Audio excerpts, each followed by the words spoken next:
Yo, yo, yo, yo, yo. What is up? What is up? What is going on, everybody? This is the July 12th, 2020 episode of the Boxing Source Radio Show. I am your host, James Bell, lead boxing analyst for the CHC on Sports, and the leader of the Boxing Source on social media. You could catch us on YouTube by going on the YouTube channel for the Boxing Source.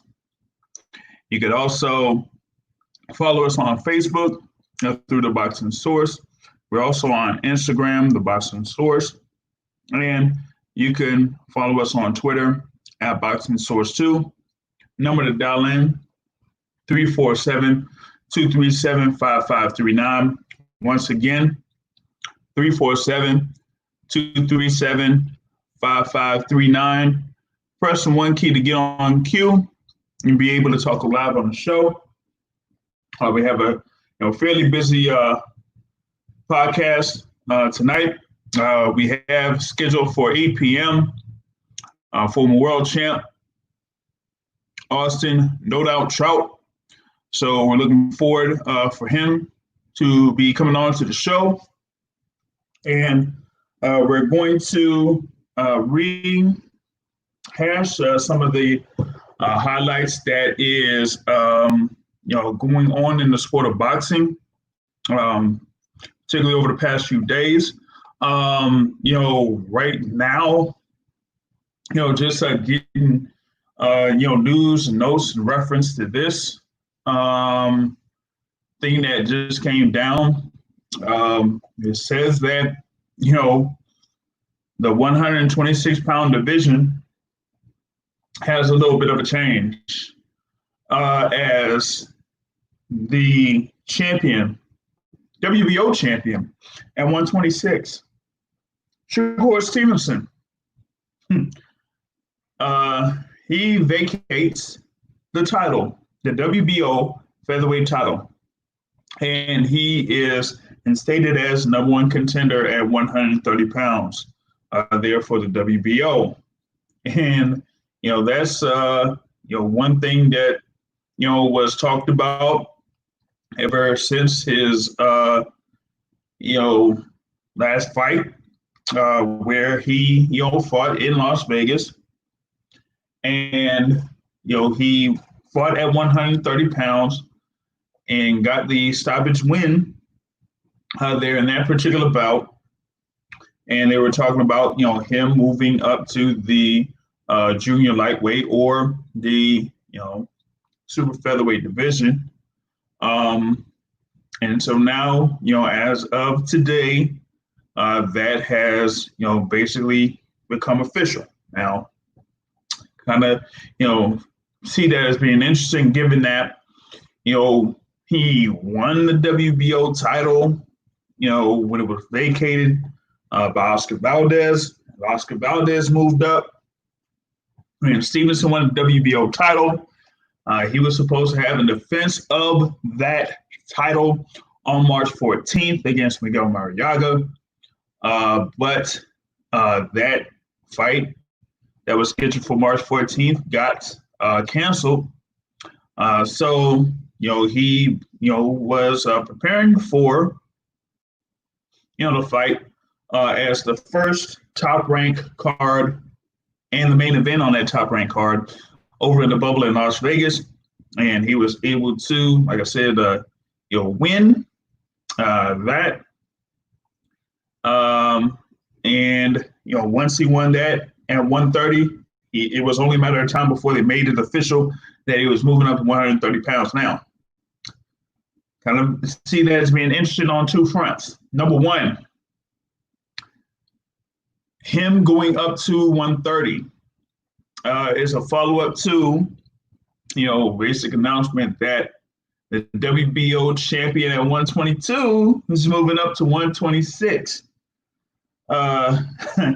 So it seems like a lot of these fighters are, having the consideration of moving up and then moving up.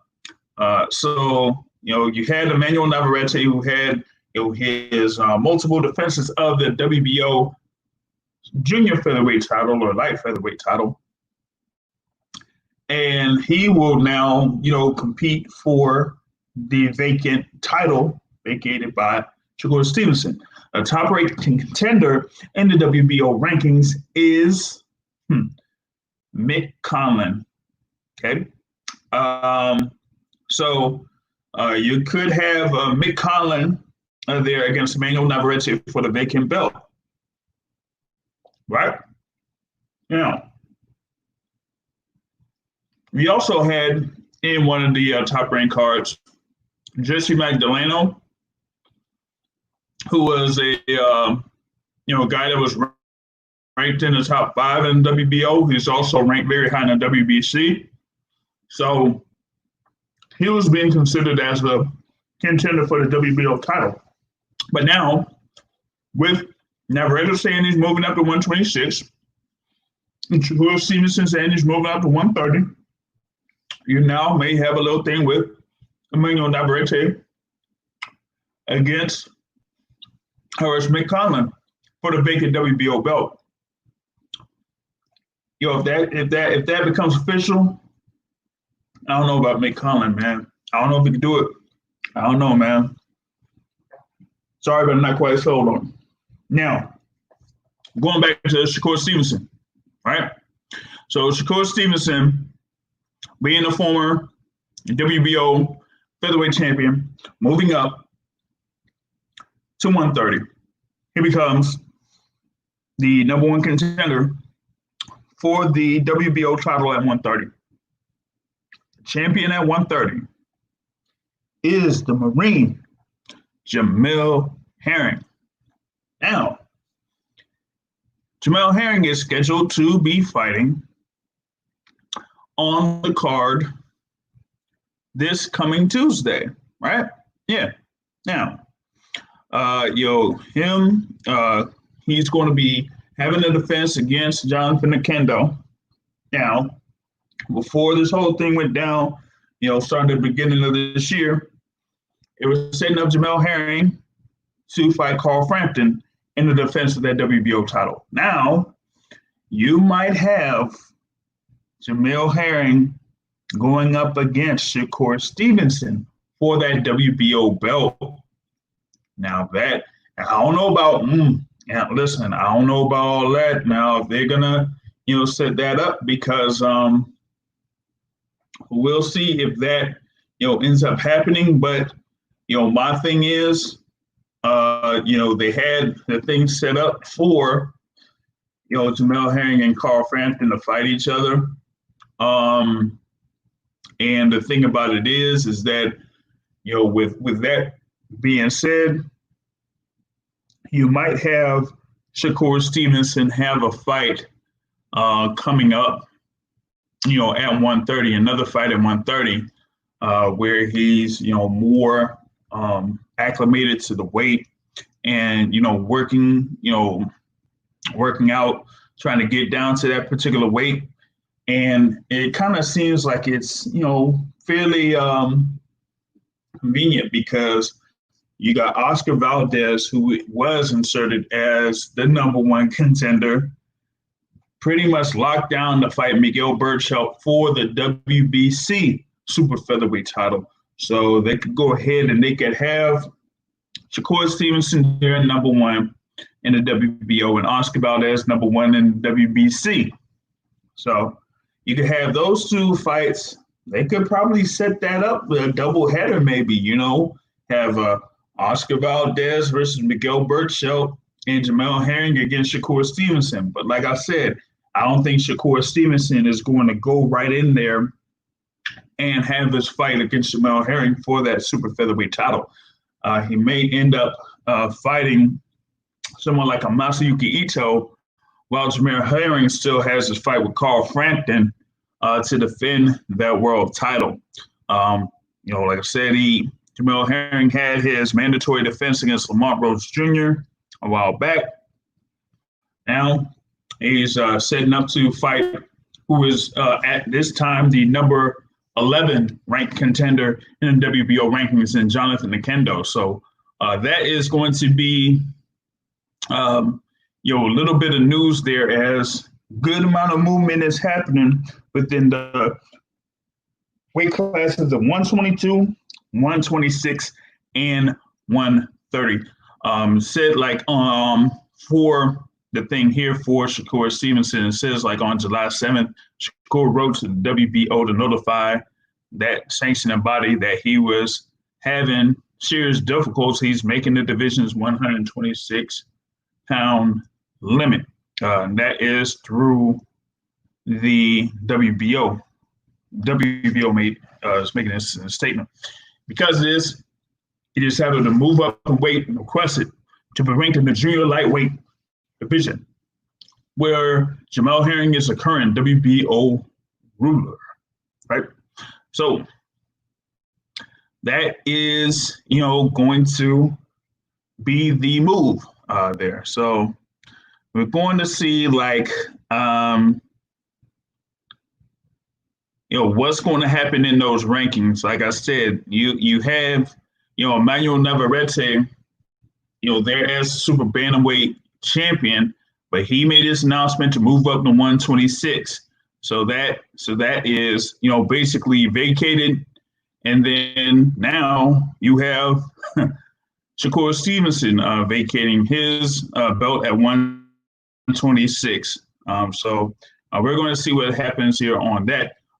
Got a caller in here from the 202 area code. What's going on? You're on the Boxing Source radio show, man. What's good? What's going on? This World Rank checking in. What's going on, bro? World Rank, what's good with you, man? Just living a dream, man. Checking the show out. True, man. We have, our guests coming in scheduled for, 8 p.m.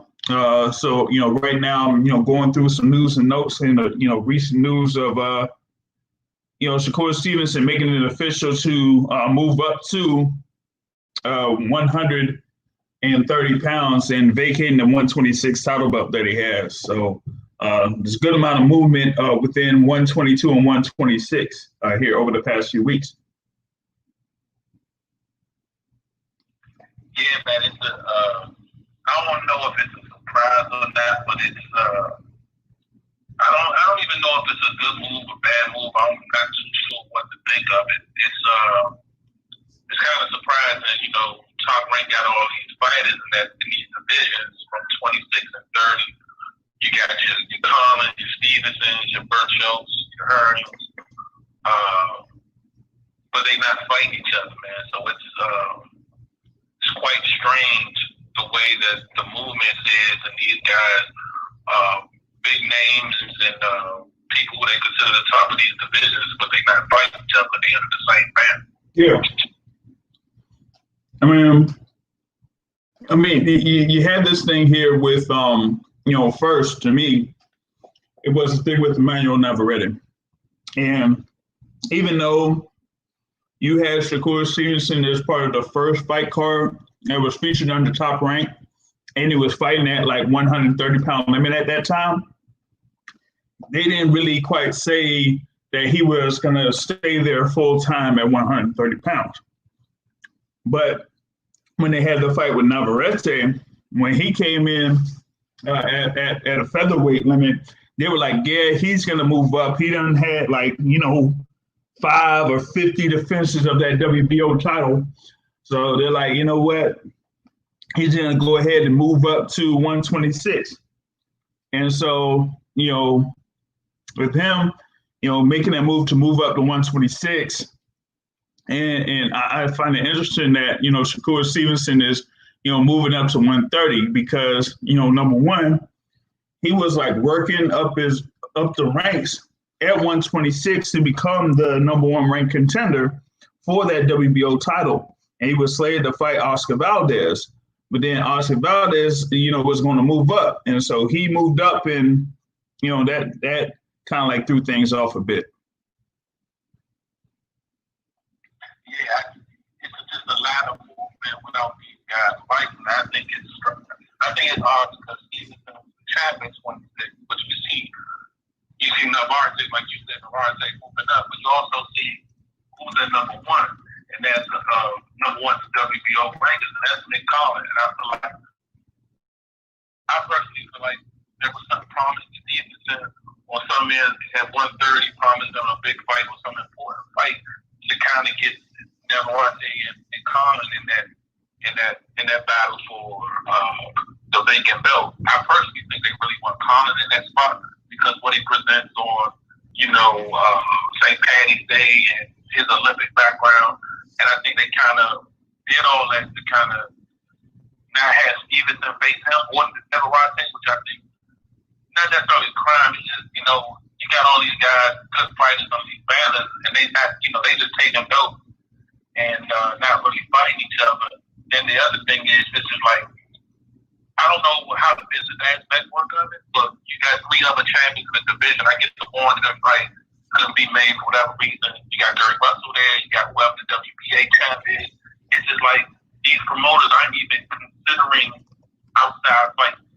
They're not even trying to work with these guys to make meaningful fights. It's just like, we gonna keep it in house. If we can get you the 130 belt, we'll just move you up. If we can get you the 126 belt, we'll move the 122 guy up. It's just a lot of movement, but no real fights. Yeah, and it's crazy how that whole thing works out. So, how they have those guys positioned, particularly in the WBO. But like I said, they're not really fighting each other. And I found it interesting in reference to Mick Conlan because, Mick Conlan was someone that would have been featured in a fight himself, like I said, on St. Patrick's Day and whatnot. But, that was going to be in the same venue that Shakur Stevenson was supposed to have his title defense. But that got canceled as well. And we really haven't, heard much about what his next fight is going to be. But he's still, set up as a top contender for that WBO title. Now, real quick, I think we have who is supposed to be on here from the 575 area code. What's going on? Yo, Trout, what's good with you?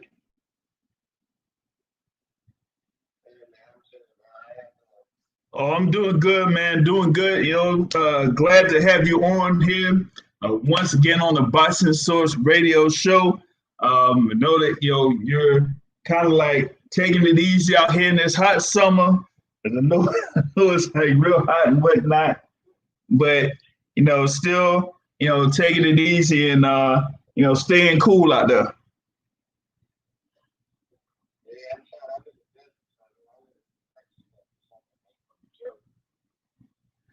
Yeah, and for me, even if I was out in Vegas around those summer months, I know that I ain't even going outside until until like until like 8 or 9 p.m. So it's like, you might as well stay inside, or you'll be burning up eggs and bacon out on the street.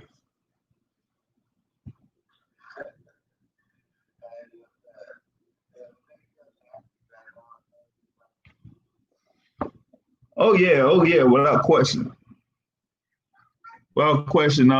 Before we get into like the topic at hand with you, wanted to get any a little bit of updates on your status as far as like where you're trying to be at in the boxing game. Know that the last time that we spoke, you were aiming to be at the 147-pound division. So I wanted to get a little bit more on that, and then I had something for that too.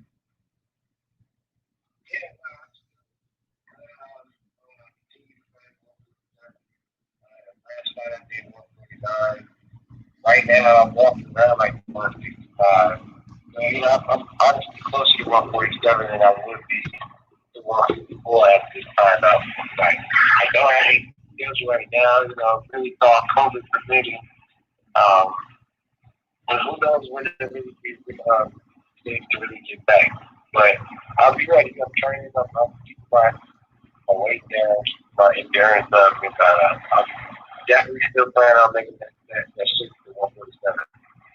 Oh yeah, without question, without question. Now, in the last fight, that you had there against Roosevelt Montoya, that was like on that Impact Network, and I think I've seen like recent news that they're looking to have boxing back on that network here pretty soon on in different locations. So maybe you could get involved in something like that. I think they were talking about Las Vegas, Detroit, or something like that. And trying to see like what other places.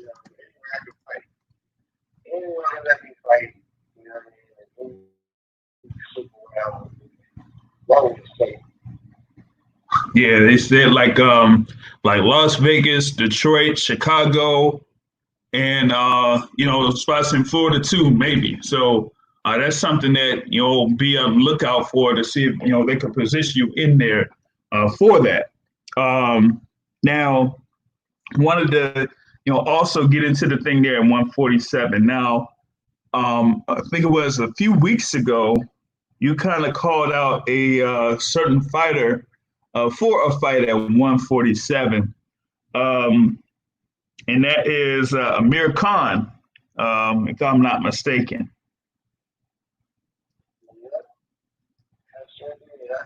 I'm calling them all out. But yeah, Amir Khan, I feel he needs to fight.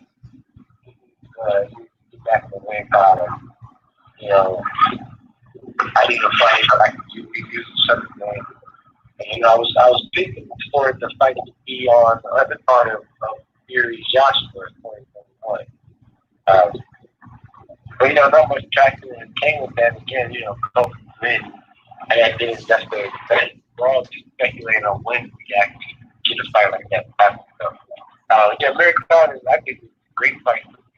The as with Keith Thurman, Danny Garcia, I think those fight agents rolling right now. I think there's so many names for 147. I feel that those are next week. Yeah, like you were saying there, the Keith Thurmans, Adrian Broner's out there, Amir Khan, a lot of guys that are out there, at 147, Sean Porter and things like that. I think I had brought something up to you in reference to a fight at 147, but I'm not sure because this person also has to come down a little bit because he kind of gained a little weight, so to speak. And that is Maurice Hooker. He's now campaigning at 147 pounds there. So what about your thoughts on that? Man, I was actually hoping to see that Maurice Hooker Regis Prograis fight. But you know me, I want to smoke all the time. So if that's a man that can get me to the title shot, why not? Yeah, because that would be good good little matchup there. 147, and that would be something that I think you would take without no issues there. Let me see if got like another caller joining in from the 205 area code. What's going on? You're on the Boxing Source Radio Show with Austin, No Doubt Trout. Oh, okay. I came in at good time. What's going on, fellas? It's Mike Brady calling out of 11. Hey, I'm talking to Austin, man. I guess I'll talk with you again. I didn't check the show details. I just decided to tune in for the first time in a minute now. Welcome back, man. I appreciate it. What y'all talking about today? Well, you got we got Trout here. He's campaigning at 147. I have like another particular topic to bring up with him about because this was something that was requested from a frequent listener of the show. But with Austin Trout campaigning at 147 pounds, we're trying to get him a good little pass so that he could contend for a world title there at 147 pounds. Trout versus Maurice Hooker. No, I like that. That interest a bit. I need some money. I need to give me a better story because that's a good fight. I need something from me, but I would love to make that happen to further my career. Yeah, because last night. Yeah, because my thing is also how they're having these fight cards out right now, as far as like fights with either no crowd or very limited crowd. I think they had like something where fights were on CBS Sports Network the other day, and that kind of like went through fairly well. But we've had the things on ESPN for the past few weeks or so. More fight cards are starting to start up here within the next few weeks. So once that gets to be more frequent, then we get to see more of these matchups at 147 pounds to come together and things like that. So that's why I was like saying about any particular matchups that we could put you in and say you're like, hey, this would be a good opportunity here for Austin Trout to get in there, and they get into the by the rankings there at 147 pounds, and then later on down the line contend for a world title. Does it make sense? So I understand with the smaller fights that can happen, let's say with no crowd, but let's say an Austin Trout Maurice Hooker fight, would that make sense financially to have it without a crowd because of the extra funds that come to pay you guys, to pay for the lights and all that stuff that come with the crowd, or what do you think about that? Well, that's really up to the promoter. If it works for them, I'm gonna get my check regardless. Or not. If he takes it, that's not on me. That's real. That's real, man. Yeah. But, to be honest, like I would love for a fight like that to be in front of a crowd. Like, that's a good fight. And then the energy that would be missing in a crowd is different. Don't get me wrong, I'm down to do it. Just because, of course, a fight like that magnitude, or any fight that's major fight for real, it's gonna be weird without the crowd. I don't know if you guys caught the UFC. Was it Saturday last night? Yeah. That could have been, it should have been a great fight, but it wasn't. I don't know if maybe the crowd had something to do with it because they probably would, put the pepper in the step. Yeah, feeling. What fight was that, man? That was a Masvidal fight. Oh, okay. Yep. Yeah. So. But yeah,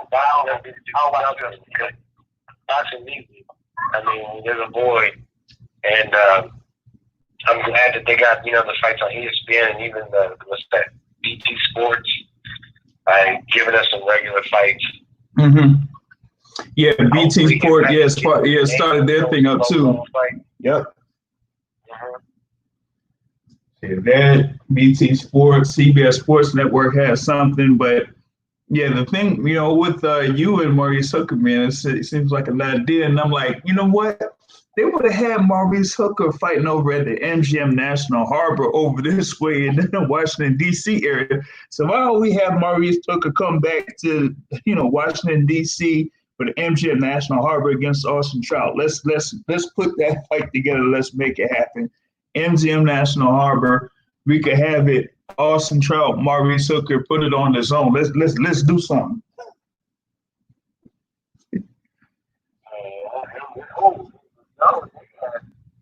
A wrap for them, man. This had to be on BT Sports. Yeah. I know I'm paying them $9.99. I'm about to cancel. You just reminded me. I'm paying them $9.99. Yeah. That's Get that back. Yeah. Yeah, they haven't started. They haven't started this stuff up yet, man. So I don't think they have something for another a couple of weeks from now, actually. Their next little ordeal. So, that's going to be something right there. But just wanted to get into it here, with 8. Awesome. Now you had news that came down a couple of days ago, in reference to a long-standing battle with the World Boxing Organization. So could you go into that there, please? I mean, I can talk a little bit about it. Of course, it's an ongoing open case that it is, that I can't talk about. Right. Most facts I can matter is that years ago, man, like the 6 years of fighting this joint. WTO wrongfully took me out of the rankings with no rhyme or reason. A world title fight happened that I should have been in due to my ranking. So they basically screwed me out of a title shot. And the title holder eventually went on to fight Canelo. So the possibility of me having a rematch with Canelo is what I feel like has been taken away because of this wrongful doing. Mm-hmm. The thing that is most important about this case is that most people would not be able to fight this case for this long. I think this started 2015, and all the changes of jurisdictions and all the extra depositions and things like that. We finally got to a point, had to do an appeal of the Supreme Court, and now we're at a point where we finally will possibly get to go and do a trial. And then I say finally possible, you never know, man. These lawyers, they're going to try to stretch it out longer if they can. And so we're just ready for the next fight. We had a good win in the appeals court. We don't want to go to arbitration. Arbitration is fair. Supreme Court felt that was fair as well. So now we get to go back and either get a fair arbitration panel or we get to file a trial. That kind of basically, in a nutshell, where we at. But winning that case in the Supreme Court help fighters out in the future. They will forever be able to cite Trout versus WBO whenever the arbitration seems shady which it always is. So that in itself is, I think, is a major win. But we ain't done yet. We ain't done fighting. We got a ways to go. If it's up to the opposing counsel, we have a long way to go. If it's up to me, we'll be able to finish this tomorrow.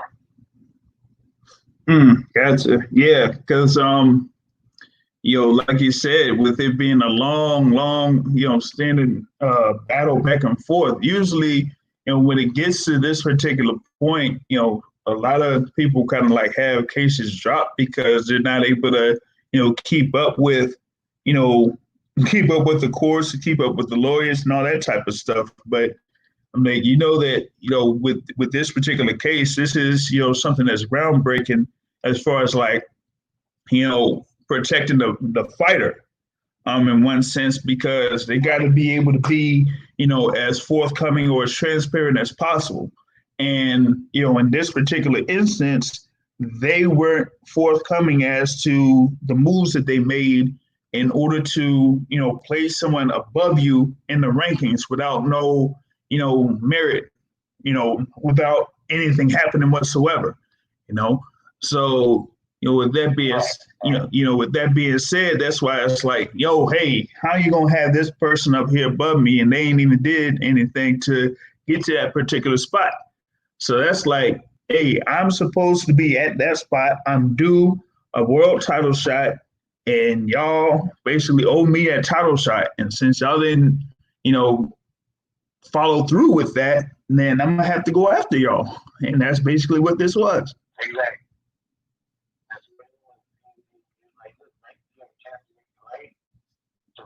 Right and wrong, and they want to take it.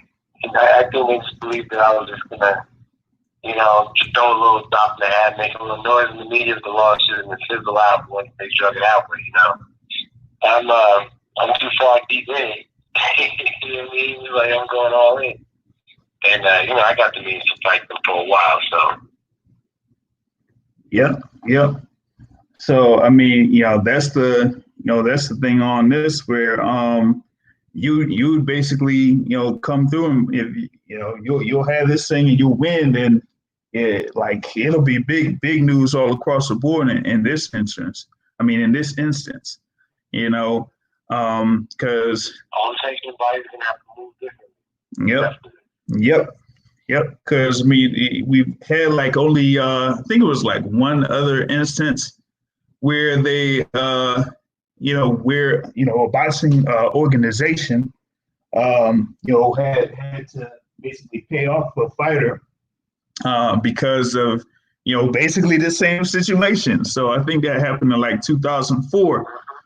So now it's like you were building yourself up at, in the WBO rankings, and had win after win after win in that series, and then from that you would do to being at the top spot, and they didn't necessarily get that to you. So that's a definite issue right there.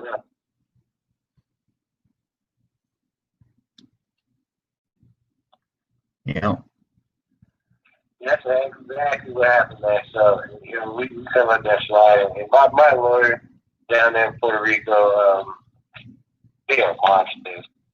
Very, very smart. They know boxing. They know the law. So, they're going to be able to slam dunk at this whole pace. It's just all about playing the games that, they're going to try to make you play. Yes, knowing how to position yourself in the right spots there in this particular instance. But like I said, as far as like staying on top of these people, because if you don't do that, then they'll basically find a way to dismiss the case and then wash their hands over the whole thing. Do what they want. Yeah. Right. Very similar to the situation we had with the police. In America, it's like you're gonna tell me that you're gonna investigate yourself and you find yourself clear of all charges. That's how that works. Or like we need to hold everybody accountable that's supposed to be serving us.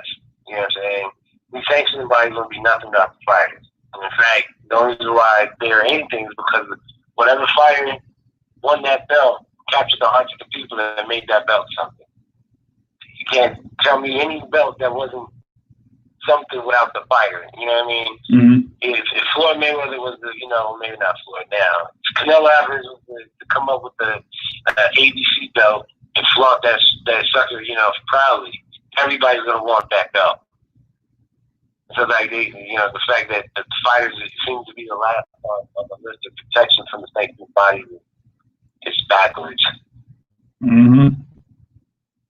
Yeah, and the way that this particular sanctioning body did this thing here, after you had your fight with Joey Hernandez, and you were able to you took him out there in 6, so it's like you had that's like your that 4th consecutive win up to that particular point, and then like you said, they pretty much just had Liam Smith fighting for the vacant belt. Like what? Like how does that work, man?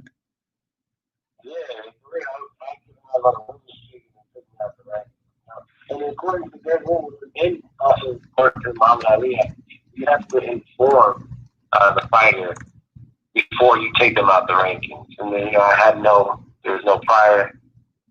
They didn't tell me they were going to take me out. They didn't tell me why. Yeah, that was didn't make any sense whatsoever. For them doing that, and then they just go ahead and put that thing in position for him to fight like who in the world of sport, like he had a fight who John Thompson, like wait a minute. Thought it was the coach for Georgetown, man. Like, come on, wait a minute. Now here's the thing. So So the way that they pulled that is instead like they should have had you fighting Smith for the vacant title. But what they did was they had him fight Thompson, who was ranked below you. Yeah. All the way up to my spot. Mm-hmm. And then to let him and Smith fight for the title. And then when we said, like, yo, what the hell? They were like, oh, whoops, and then threw me back in at like 6 or 7. Yeah, nah. Mm-mm. Yeah, that didn't make no sense whatsoever for them to like just completely skip you, because usually with the rules of vacant titles or anything like that, they basically just go down the rankings 1, 2, 3, 4, 5. It's not 1, 2, 3, 5, 8. Like, no, like they ain't supposed to be doing all that, So yeah, I don't understand why. Mm-hmm. But it was Canelo that was ranked number 2, and Cody that was ranked number 1, and they were fighting each other for the middleweight WBC belt. So that put me at number 1. Mm-hmm. In that title in Vegas. Yeah. And I believe that Demetrius Andrade that had the belt, and then he because of inactivity, he was stripped. Right. Yeah. And so right as soon as they stripped him, like right after they stripped me, they pulled me out. Yeah, that's the thing. It pulled you out. I think before I have 813 come in here, I think like I pulled up their rankings there for WBO around that 2015 time when it was vacant, and they had Canelo there at 1. They had like Michelle Soro at number 2. Then they had Beefy Smith at number 3, and you at number 4. And then John Thompson there at number 5. Like, and I'm like, wait, like, if Soro's not available, then it's the next 2 guys that are ranked to fight for the vacant title. So it should have been Liam Smith versus Austin Trout. So you can't like remove anyone completely out of the rankings. Like, there's only one way. Well, actually 2 for me. 2 ways that they get removed off of rankings. One, they're moving up, or actually more than that.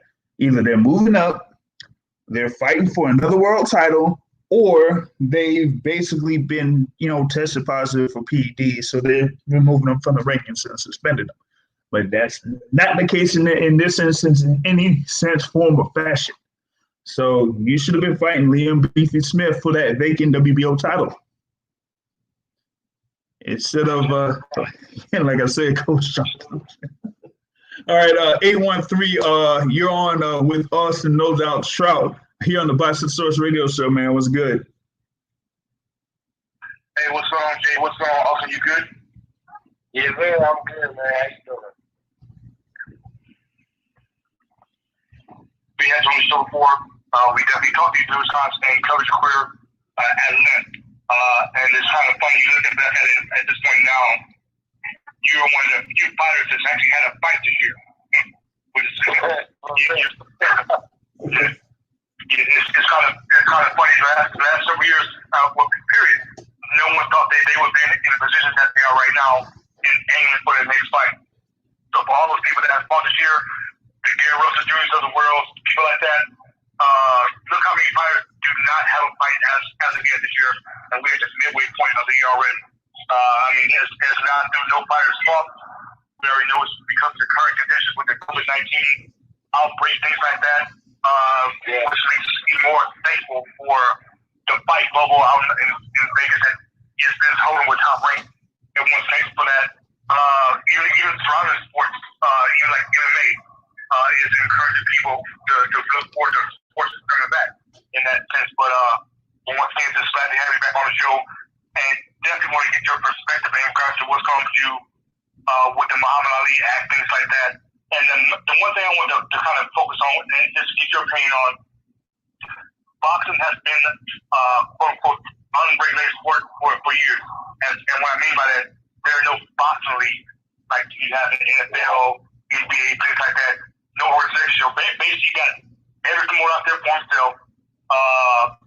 But as you look at the current landscape right now, BBC, Top Rank, goes on and on, and to the Golden Boy, things like that, and typically have a moisture firm will align themselves with a network. And I mean, you can go back stories on stories and stories where judges being bought off bad decisions, boxes being ripped off, boxes being kicked out, like in your stuff, like they kicked out of the ranking, and not just a box and things like that. I mean, it's so. Like, I always say one thing in my work, only in boxing. You see all this type of stuff happen. Only in boxing. You guys can both testify to that. But I mean, how would you possibly make a boxing league equivalent to like an NFL, NBA, or NHL, something like that? It's kind of hard, I mean, but because we don't have that, you got so much room for ambiguity and so much room for just straight bullshit going on, which has happened in boxing for years.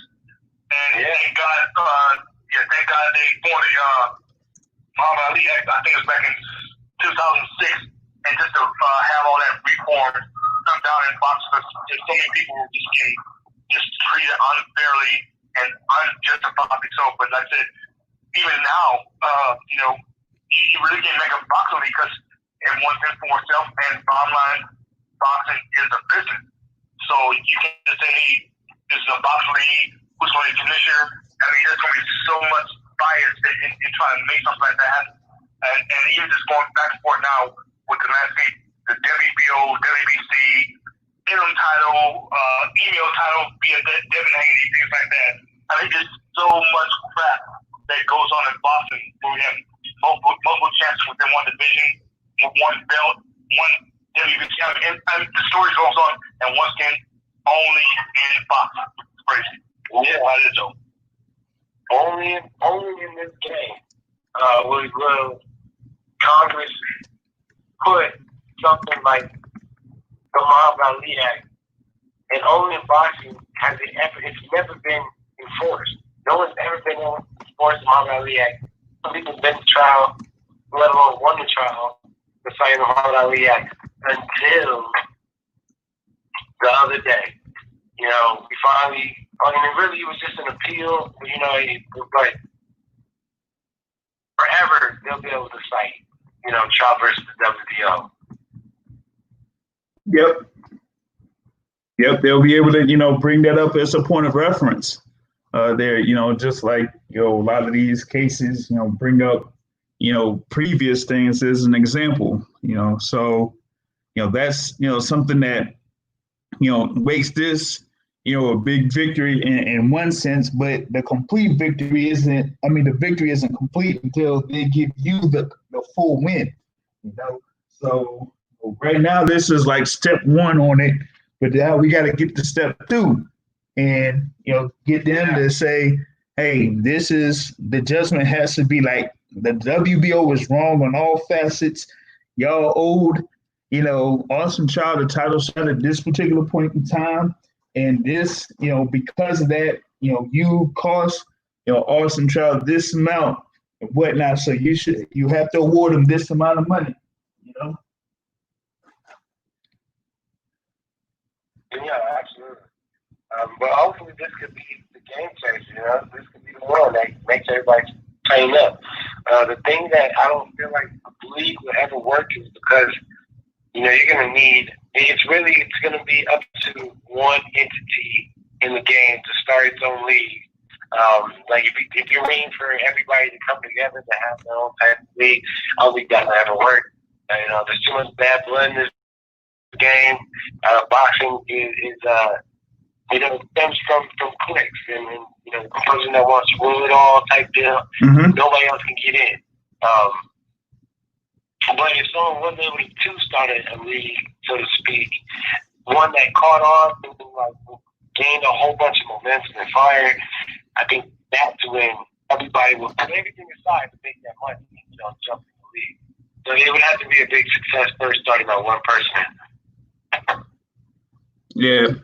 Yeah. I mean, you can't necessarily have something like the like how they have like a World Series of boxing. they had that for a little bit, but you can't like have it, large scale, because like you said, there's too many cliques or there's too many clubs, and if you ain't part of that club, then you ain't gonna get in on anything from it. And so you have all of these different, sections and factions and whatnot. And so you can't have like a commissioner overseeing everybody else. It's not like, like the National Football League or the National Basketball Association, where you would have a commissioner over, a set of, teams or organizations.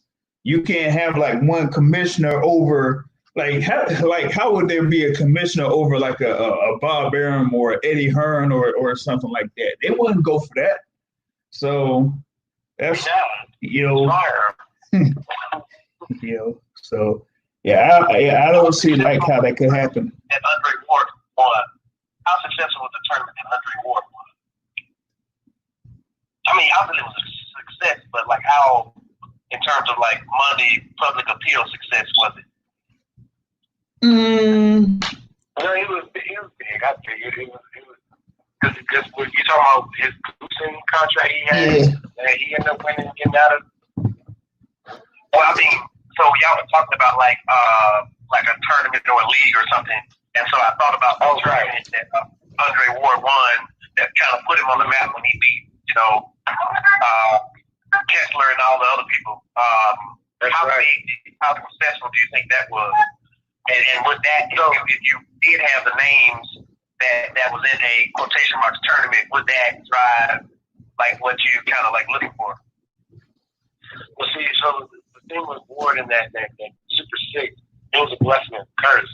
When he won and how easily he did it, he like almost right then and there established himself as great, and and is one of the GOATs. But unfortunately, every one of those fights that he had could have been huge fights that had they done just a little bit of building up, instead of going back to back to back to back, had a couple of army fights, tune-ups, and those could have been potential all of them pay-per-view fights. So I think he ended up losing a lot of money by beating up everybody right away. And remember, for a while, he had nobody to fight. He was ready to be up the best. And anybody that was coming up and like, yeah, he's good, but he ain't messing with Ward. So he can mess with it, and it kind of hurt him a little bit where he ain't had nobody to fight for so long. And then finally, you get the Eastern European Kovalev that helps seal Ward's deal. And if Kovalev never came around, I don't know if he would have been able to go out on top as heralded as he is. And not that he didn't have it in him, it's just he wasn't able to prove it. He made everything look so easy. You know what I mean? Mm-hmm. That's a good point. I was when he beat Chad Dawson the way he beat him, I was like, oh my gosh, because Chad Dawson wasn't no easy fix for people. So with the next guy, oh man, but yeah, you're right. That's a good point. That's the gift and the curse behind it. I never thought about it like that until now. Yeah, I mean that's the thing is, he was able to have those type of wins against those fighters, but after that it was like, okay, what else is he gonna do? Particularly there at super middleweight, there wasn't that many other top fighters there in the super middleweight division that he could fight, and so while he was going through the battle that he had with Goosen, he was able to get out of that. And once he got back, the basic thing that they were going to do was just have him set up the fight at light heavyweight against Kovalev. Yeah.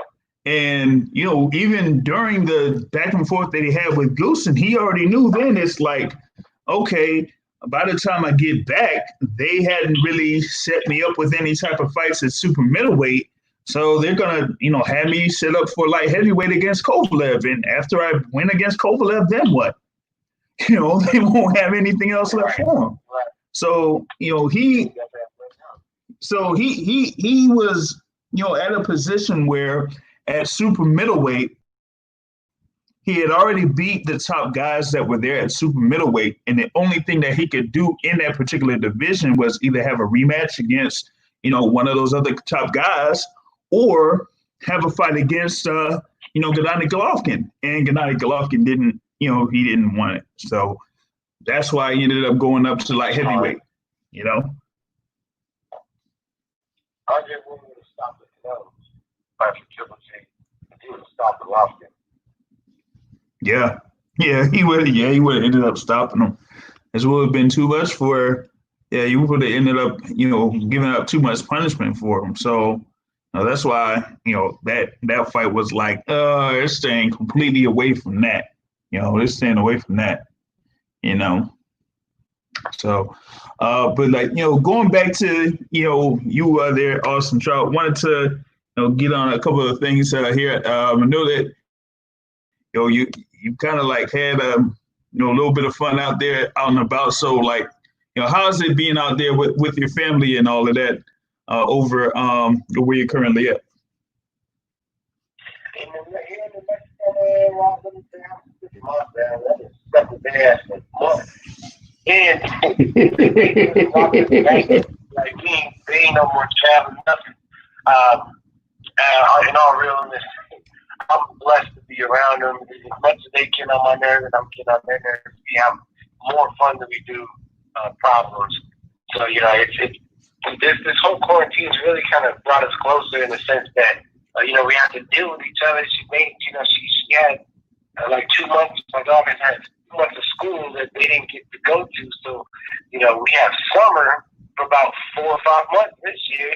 And I'm like, man, I can't send them to no camps, nothing. So, it's forcing us to figure out how to live with each other, and come to find out, my family is pretty dope. I like them, you know what I mean? We click really well, so that's a major blessing. Imagine being stuck with somebody you can't stand, and that's not my case. Yeah, and that's the thing. There is when you have this instance where you do have to stay home or be at home for an extended period of time, you get opportunity to connect more with your family, or your close people that are around you. So you get build with them, and like you said, get to know them a little bit more and be able to bond with them a lot more. In this particular instance, as long as they don't, irritate you a little bit too much, or I would say kind of sneak away with your quesadillas or something like that. So other than that, you would be all good right there. Just seeing here, 202 world rank. You still there with us? Yeah, what's going on, Cap? How you doing, man? I'm doing good, man. How you doing, man? I'm doing all right. So I wanted to kind of ask you about the move down to welterweight. Kind of tell me, because I know you've been at 154 for a while. You won most of your belts there, and you accomplished a lot at 54. Talk about the thought process moving down to welterweight, and just looking at previous history. Guys not faring well, moving down the way, not late in their career, but middle to late in their career, not faring well. Did that even run through your mind? I know you got your own thoughts, and you believe that you could be champ again, and I know people believe that as well. It's just looking at past history from other, your boy Jones and things like that.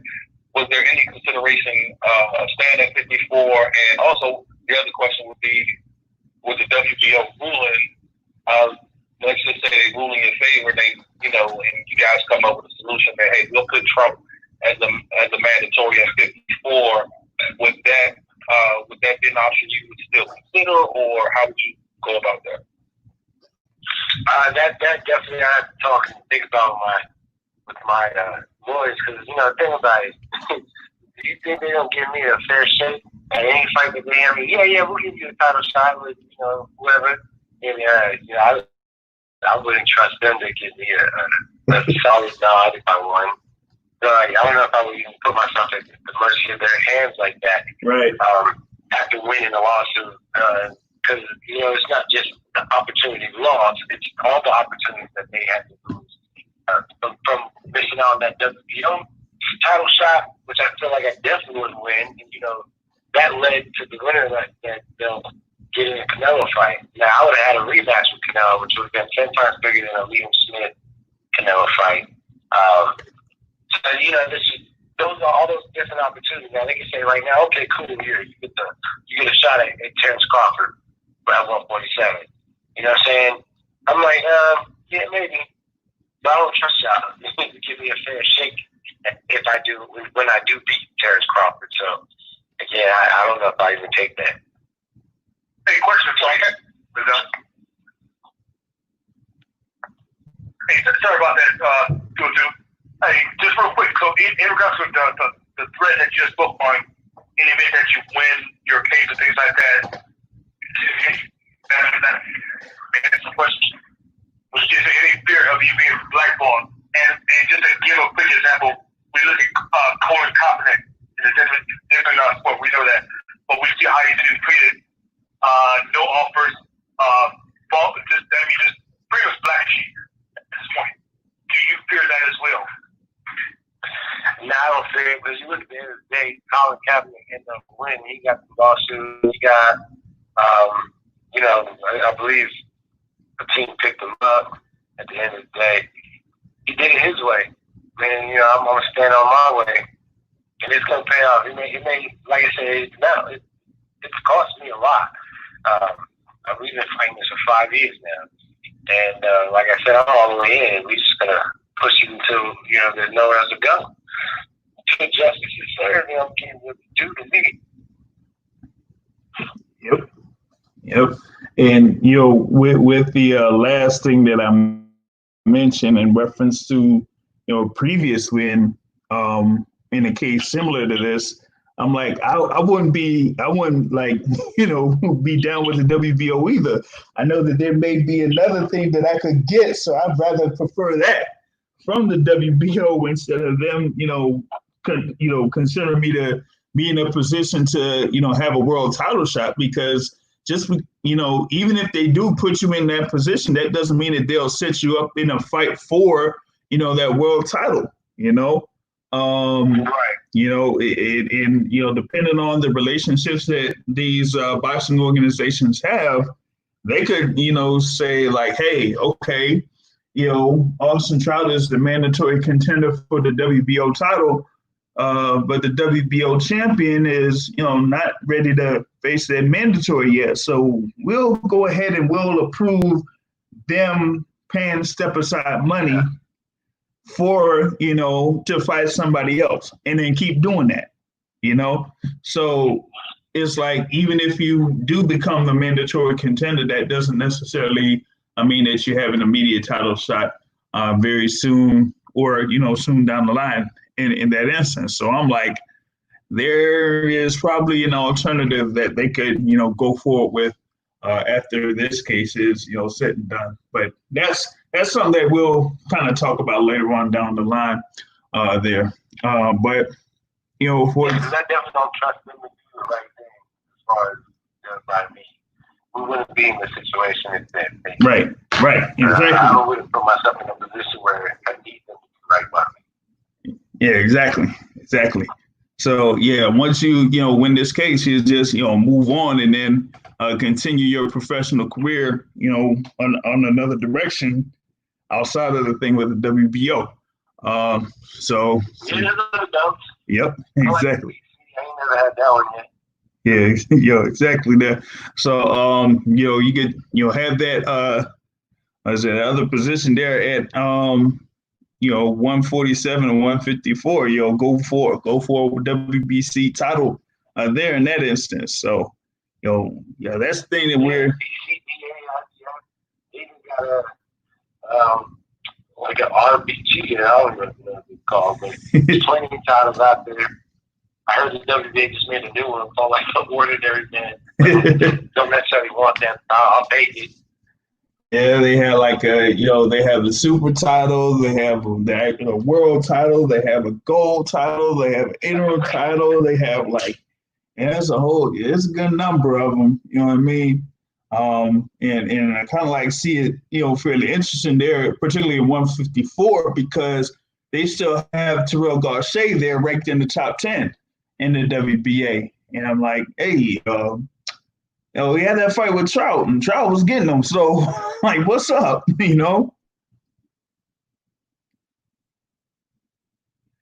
So, I mean, they could, position you to be in, like, one of those spots there, whether it's at, 154 or 147 or something like that. So, but, with you, you being there at that particular instance, I wanted to see if he, had like more plans on this thing, but seeming like he had like connection issues here. I'm gonna see if I could try to, get him back on there because it seemed like he had dropped off. So I'm gonna see if I could reconnect with him here later on down the line. But for the time being, there, like we have him on, and he was like he was saying. We're trying to get that, win on the case there with the WBO.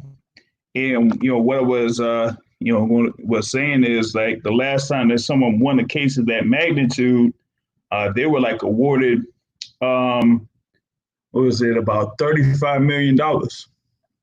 So if, Austin Trout wins this case, I'm like, why would I even deal with the WBO as far as like positioning me to be in any, part of the rankings? Let me get that money. You know what I'm saying? I'd rather just, have that happen. You know what I mean? The only reason why I said that though is because the guy that you mentioned about the 35 million, he was reinstated as the champion. Because I thought I thought you go through the process, and I thought, maybe in addition to the monetary that comes with it, maybe they might say, hey, Austin Trout, we'll come up to some type of agreement to say Austin Trout will fight for the title by a certain date. Now, I'm not saying that this process always happens or even happens at all. I just thought that might be something that may come up in addition to the monetary aspect of it. Yeah, that might be the case there where he could be able to do that. So not sure what if that's gonna end up happening with him, but we'll see. I think he may have had to cut out here real briefly, but he got like a little bit here to get back on. But yeah, like you said, I mean, yeah, that guy was able to have that shot at the world title even after the decision there between him and the WBC. So this with the WBO, then he might be able to kind of like get that himself, but it just depends on if it's going to be back with there at 147 to 154. So that's going to be something that we're going to be looking out for in the next few days or so. While I'm like working on seeing what the status is with Austin Trout, I wanted to like revisit the actual news with other news with the WBO, and that is Shakur Stevenson moving up from 126 to 130, relinquishing that 126 title. And you're going to have like the 122 champion, WBO champ, Manuel Navarrete moving from 122 to 126. So you might have that vacant title at 126, on the line between Emmanuel Navarrete and Mick Conlan. So anyone have thoughts on that? Hey, also, what's that Mexican kid's name that fought this week on the top rank cards? When that at 126, right? He's the guy that beat the kind of flabby looking kids up, everything. Remember? I thought you were. Nah, it was 122. He's talking about the guy that was just on ESPN, right? My bad. Yeah, I think that was I think it was 122 there. So because you also have all of it, but all of it's tied together because Navarrete is moving up from 22 to 26, and then you got Nathan from 26 to 30. So all of that ties in together because that opens up so many spots in all three of those divisions. Yeah, and you have like you said, the thing with Top Rank, you have the world champs there. Jamel Herring is going to be fighting on Tuesday. You have Miguel Burchell. You have, like I said, former 126 champion Oscar Valdez, moving up to 130, to have a fight against Burchell. And, Stevenson's there, McConlin, Navarrete, Magdaleno. I think that's probably who you're talking about, but that was like a few weeks ago. Jason Magdaleno. Yeah, all of those guys. And, like what Wink was saying earlier before we had Austin Trout on was like, they has all of these guys here at 122, 126, and 130, and none of them are fighting each other, and that's gonna have to come up to a head with these guys. They're gonna have to fight each other at some point. Well, question: do you guys think that Shakur Stevenson is immediately ready to fight everyone at 126? You were talking about Herring, Miguel Burchell. Oh, you mean at 130? No. Yeah, 130. I mean, how when you throw Leo Santa Cruz's name up there? I'm not even. That's the thing. I don't know if he's really like what they kind of like say he is. I'm not getting that from, I'm not getting that from other peers that around him, that either train where he trains at or spars, with them and stuff like that. That like they don't like say that he's like a standout like that. So I'm actually crying. I'm crying like Javante Davis. I think this dude will be Herring. Burchell is a good fight. I think that's the fight that's going to give him the most trouble at the weight. Valdez already kind of fighting him, so I don't think Valdez is really competent. I think Burchell at 130, to me, not including Javante, I don't know if he's staying in the division, but besides Burchell, I don't think there's anybody else better than Shakur. That's my personal opinion. I don't see her being. I'm actually picking her in the lose this weekend or this week whenever he fights. But I don't think there's anybody at the division. Yeah, I got to lose him. Yeah, I think he's gonna lose. But if he doesn't, Shakur is next because they said by Shakur moving up as the champion, he's already number one for Herring. And I guess his fight this week is the optional defense. So the mandatory is going to be him. So I got Shakur taking that belt. I don't think it's going to be too much of work because I thought, like I said, the last episode, I thought Hearns barely got by Roach, and I don't think there's the level. I don't think there's the same level in terms of Roach and Stevenson. I think Stevenson is not so much better, but I think it's a different level. Right. Yeah, I mean, yeah, he's on a different level than Roach, yes. But it's like they're. Roach and Hearn was the same level. I mean, that fight to me was not a easy fight for Hearn. I thought it was fairly close. Mm-hmm.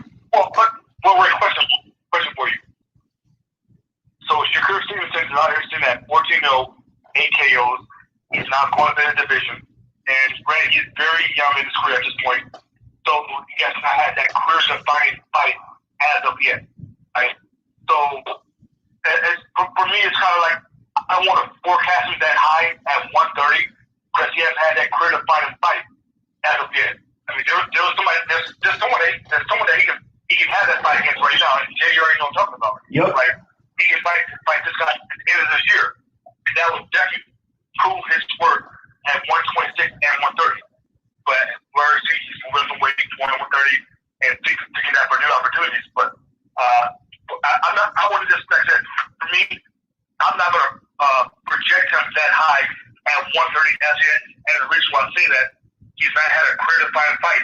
I mean, granted, he's only 14-0 fight, ESPN when he last time ESPN, yeah, all the he's just like Floyd Mayweather. I'm like, no, please don't do that. Don't let the kid prove himself first.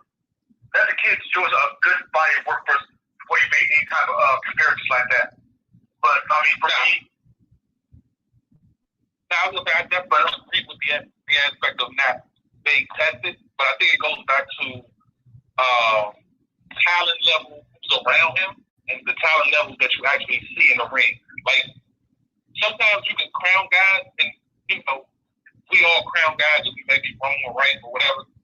I just think like some guys, and I know you guys, you go look back and with your history of watching boxing, this guy that might not have had a resume, but you saw the talent beforehand, and you was like, that guy is going to be special, whoever that may have been. And I'm not saying he's Floyd Mayweather level. I'm not even saying that. But I get the not stepping up aspect of it. But I think sometimes, even though we don't have that particular stuff, I give you an example of Teofimo Lopez or Anthony Joshua when he fought Martin. Like there's a lot of times, or even Wilder Stavern. There's a lot of times where guys' resume doesn't necessarily come up to how good they really are. Sometimes you can see it beforehand, and I'm not saying that he's going to be the greatest thing ever, but I just think when you compare him to everybody else in that division, like maybe for the exception of Greg Russell, but I'm excluding Greg Russell because I feel like he's not going to get that opportunity. So I can't exclude someone who's not going to get that fight.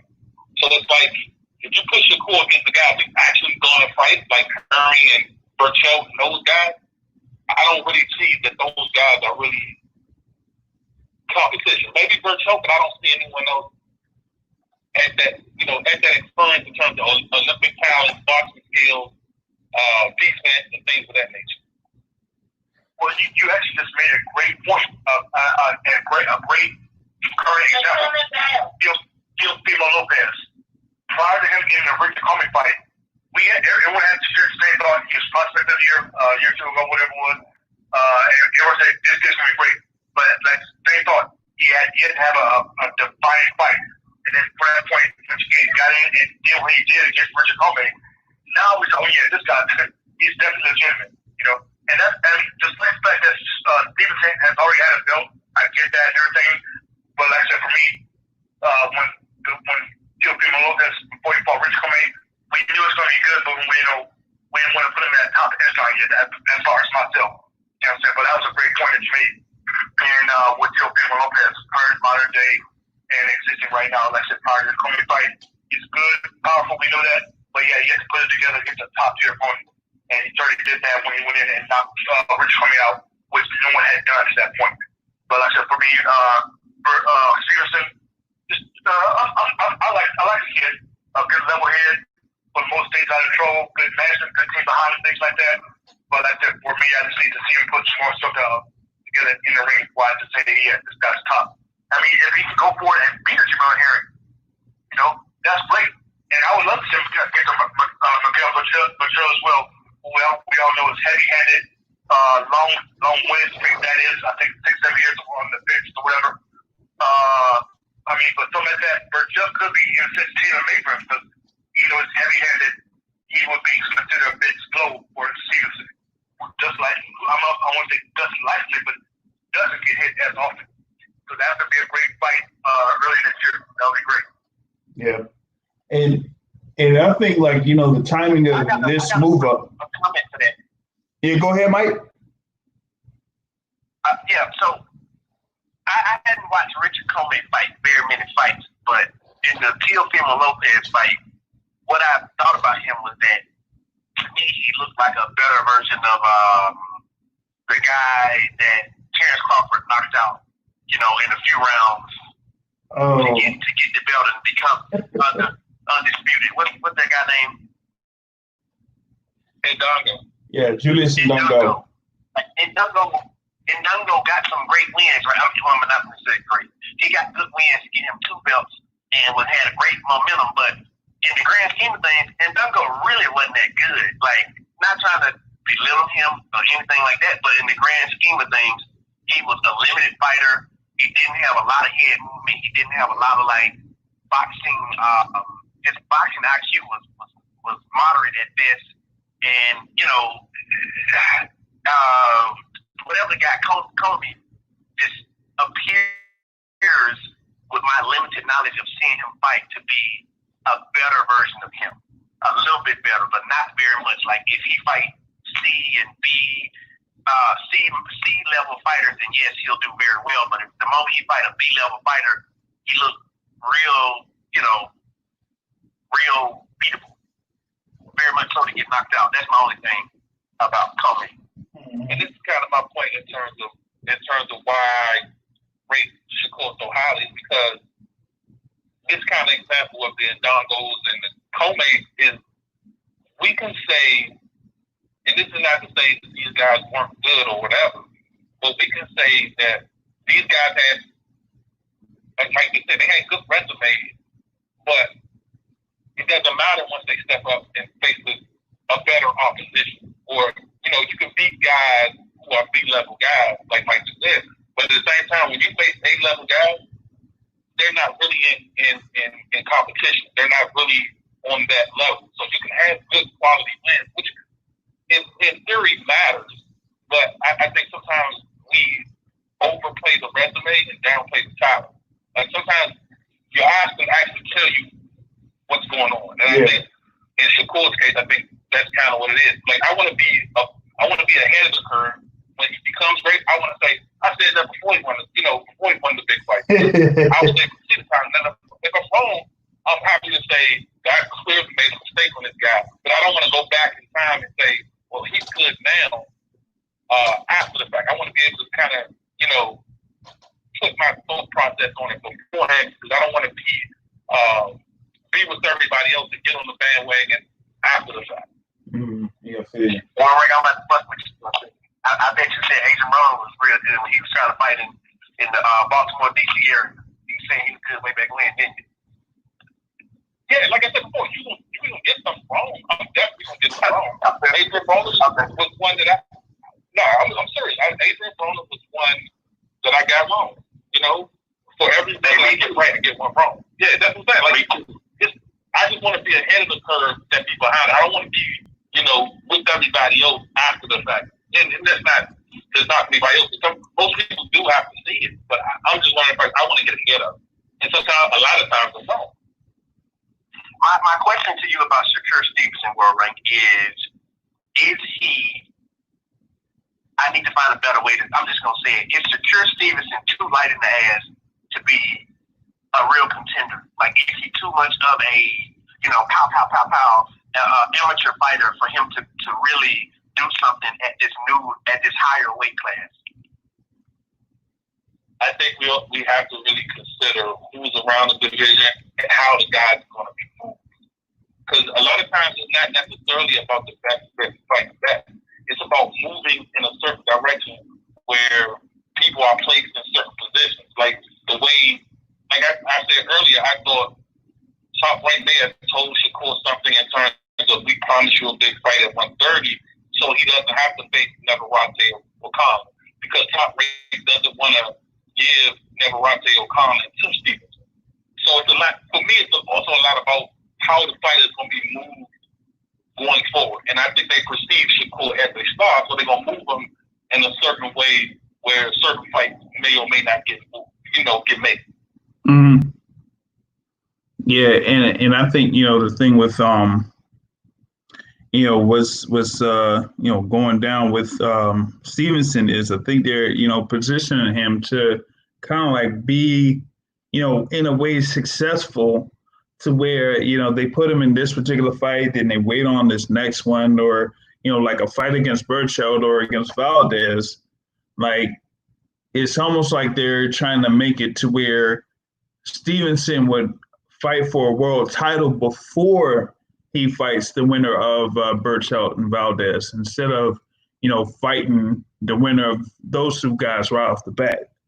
So that's kind of like what I'm seeing they're kind of like building them up to do in this instance. And one thing that before this news came down, I think it was earlier this week, Herring had posted something on Twitter where he kind of like hinted at, him moving up himself from 130 to 135. And, that was kind of interesting to me that he, posted that up because, I didn't really think that he would, have that consideration. I thought he would, just like kind of, wait it out to see if he could unify at 130 if he has that opportunity. But it seems like, he had that instance where he went back and forth as far as like, making a unification bout with Miguel Burchell.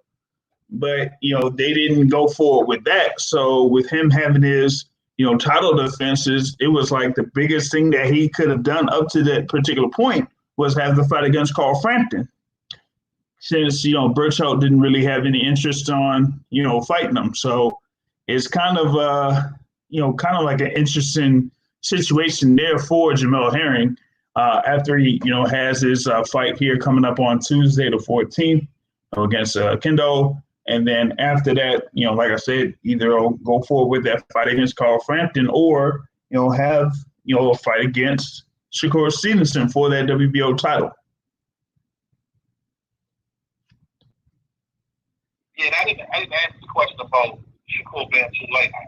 I think he's not a power punch anyway. He's a strictly boxer, and I think his foot movement and his defensive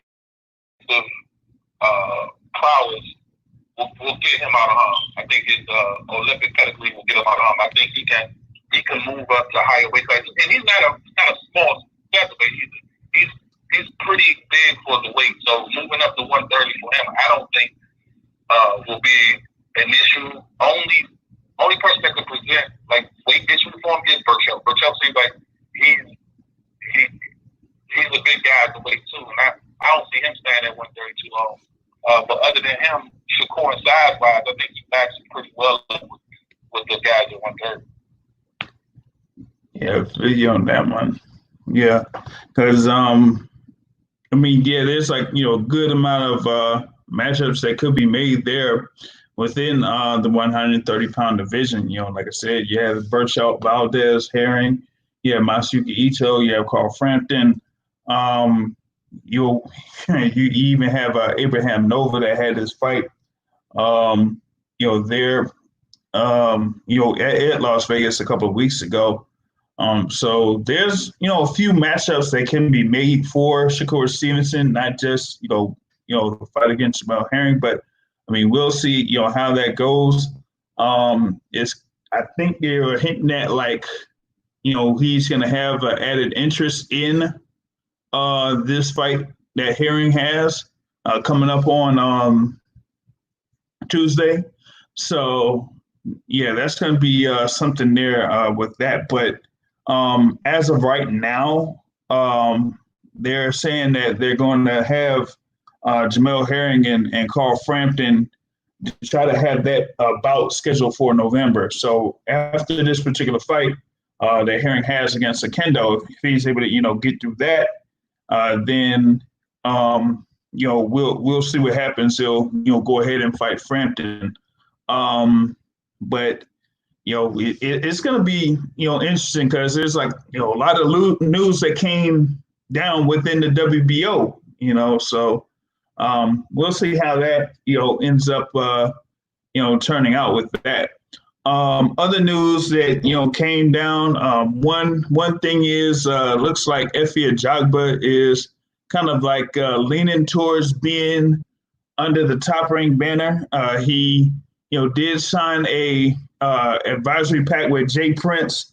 So Jay Prince is his advisor right now, and after that, it looks like it's kind of see if they're going to have him be completely they're working under Top Rank. He's currently managed by Shelly Finkel and is under Ringstar Promotions. So we're going to see here if he's going to end up being in a Top Rank card later on down the line. So you do have that. You have Jared Anderson. Yeah. Oh, I'm sorry. Jay, my bad. I didn't know what you were doing. I'm sorry. I'll post it. I was I was gonna just make a I was gonna make a quick announcement there on Jared Anderson, who had a scheduled bout that was supposed to be this past week, but that was scratched last minute. But it will be rescheduled for this coming Thursday on ESPN. So he'll be going up against Hector Perez. He'll have a second bout on the ESPN card here over in Las Vegas. So we're gonna see, quote unquote, the real big baby in the ring once again. So just on the lookout for that. What you got, Mike Grady? All right, so my question is, okay, FAA Jogba, I'm posing it to the panel. How many fights does FAA Jogba have at fighting C+ level fighters before he gets his ass knocked out? This is a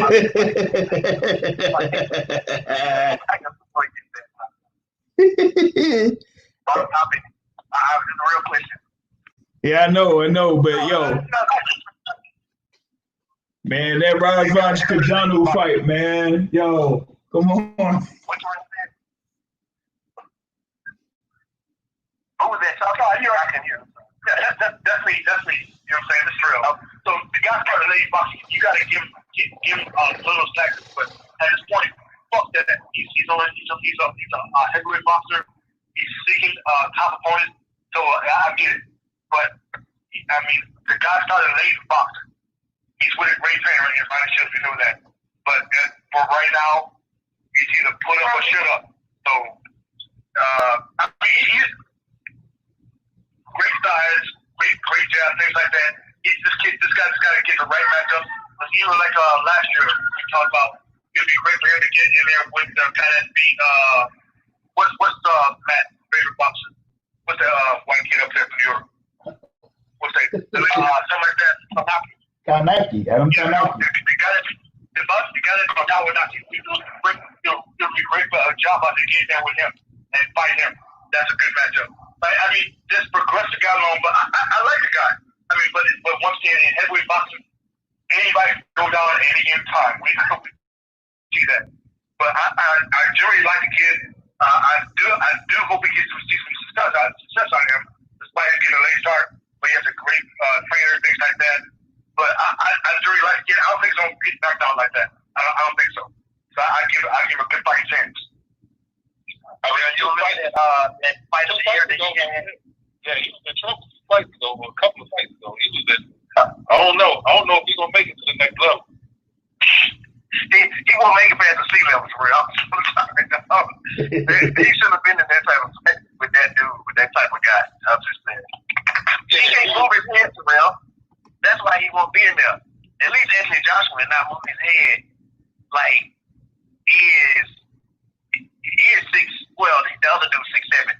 Anthony Joshua is not that stiff and knows boxing. Like is a gold medalist, so he knows something about boxing, at least the fundamentals. I think if Joshua is learning, Deontay Wilder started late, and so people can argue that he doesn't, his IQ is not high, which I would argue with that. His IQ is better than average, obviously, for him to win a title and keep it for so long.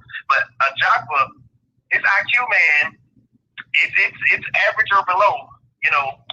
Anthony Joshua's IQ is above average. Boxing IQ is above average. Deontay Wilder's boxing IQ is above average. Go ahead. I'm sorry.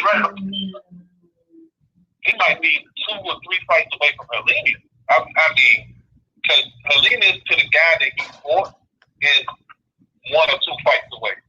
So I'm not sure he's ready for Helenius level. Yeah. Like he said, I mean, if he doesn't move his head, look at what happened with Helenius and Kalnaki. Kalnaki is somebody that's a come forward guy, but he doesn't move his head. So when he got caught, that was pretty much it, for Kalnaki. So if you're looking at, the Jogba who, got knocked down by Yago Kalazde, back last year, Like he has a little bit of work to do. Like he should be able to, like, if he wants to have himself be, almost like from that C level that people consider him as at this particular point to at least a billion level, he has to be able to beat somebody like a Kajanu and not take 9 rounds to do it. And that fight he was hurt at, that guy was a cruiserweight. Became a heavyweight, but he at his best he was a cruiserweight. Mm-hmm. So when you get somebody so clean, it don't really matter, does it? Right. But yeah, you got to be able to beat Kajano fairly clearly, if you want to, separate yourself from like those that are like within the, what is it ranked? I'd say, when in the 30s, like in the 30s, ranked in the 30s to the 20s, and like if I put them up, like someone said Adam Kaunaki or Robert Helenius. What about like Dominic Brazil? Like what would he do against a Dominic Brazil? You might end up having Brazil with him like top state. Well, I don't know, but I think Dominic Brazil is at least more fluid than him, has a better boxing IQ than him, and Dominic Brazil will throw shots and land them on you, and what's his name don't move his head, so he will get hit. At least Brazil, I just feel like the IQ will make what's his name get hit first. Mm.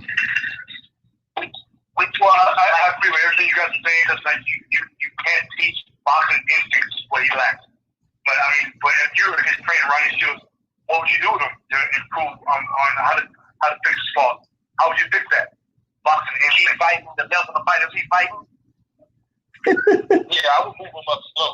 Yeah, I would move him up slow. I'm like, you could probably have him go up against Gerald Washington, but like, what would he do against the likes of a Charles Martin, especially now with Charles Martin being with, I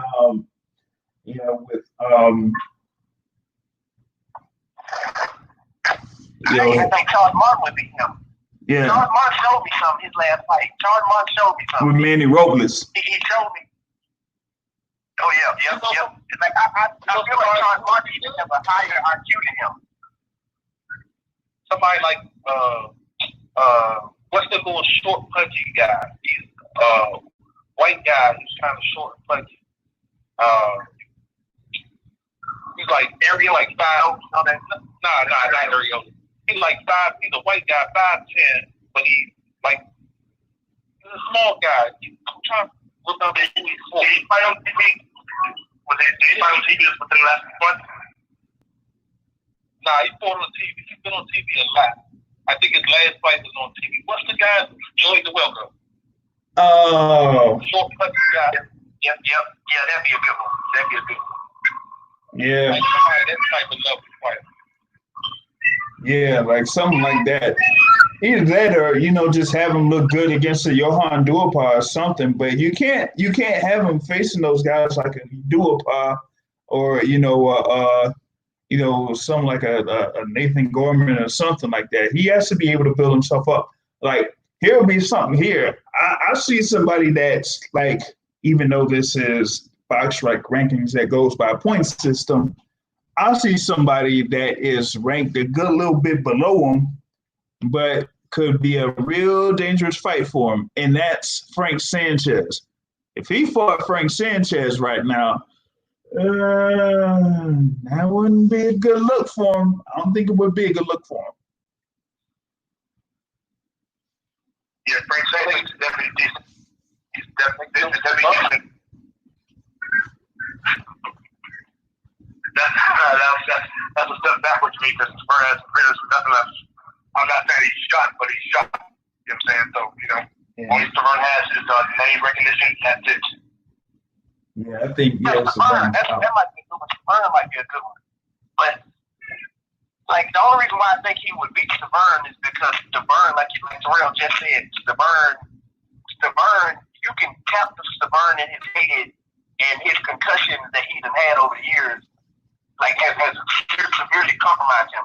Devon is at the point where he really needs to stop fighting because the other guy who really like punched him with a jab or something hurt him, and it's it's from the punishment obviously that Wilder put on him. But yeah, he could beat a Stavern because Stavern is like you touch his head and his brain shake, and he got another concussion.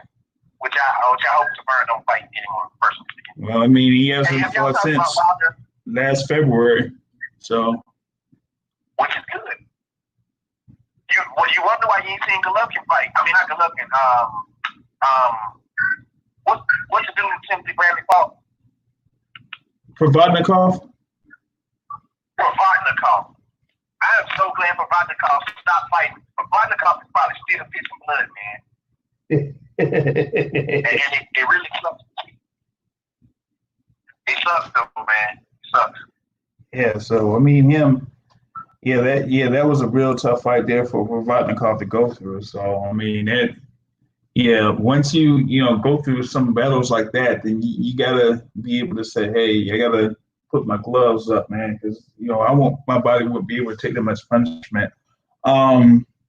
Just want go through. Jake, I got a question. Yep. Have y'all spoke about Deontay Wilder seemingly getting hit with gloves that the padding was removed and you can see knuckles in someone's hand? Did y'all talk about that? I haven't been on in a while.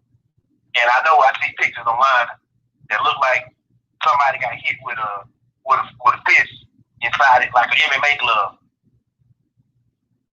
We haven't talked about that. Really? Why not? Because I mean, it's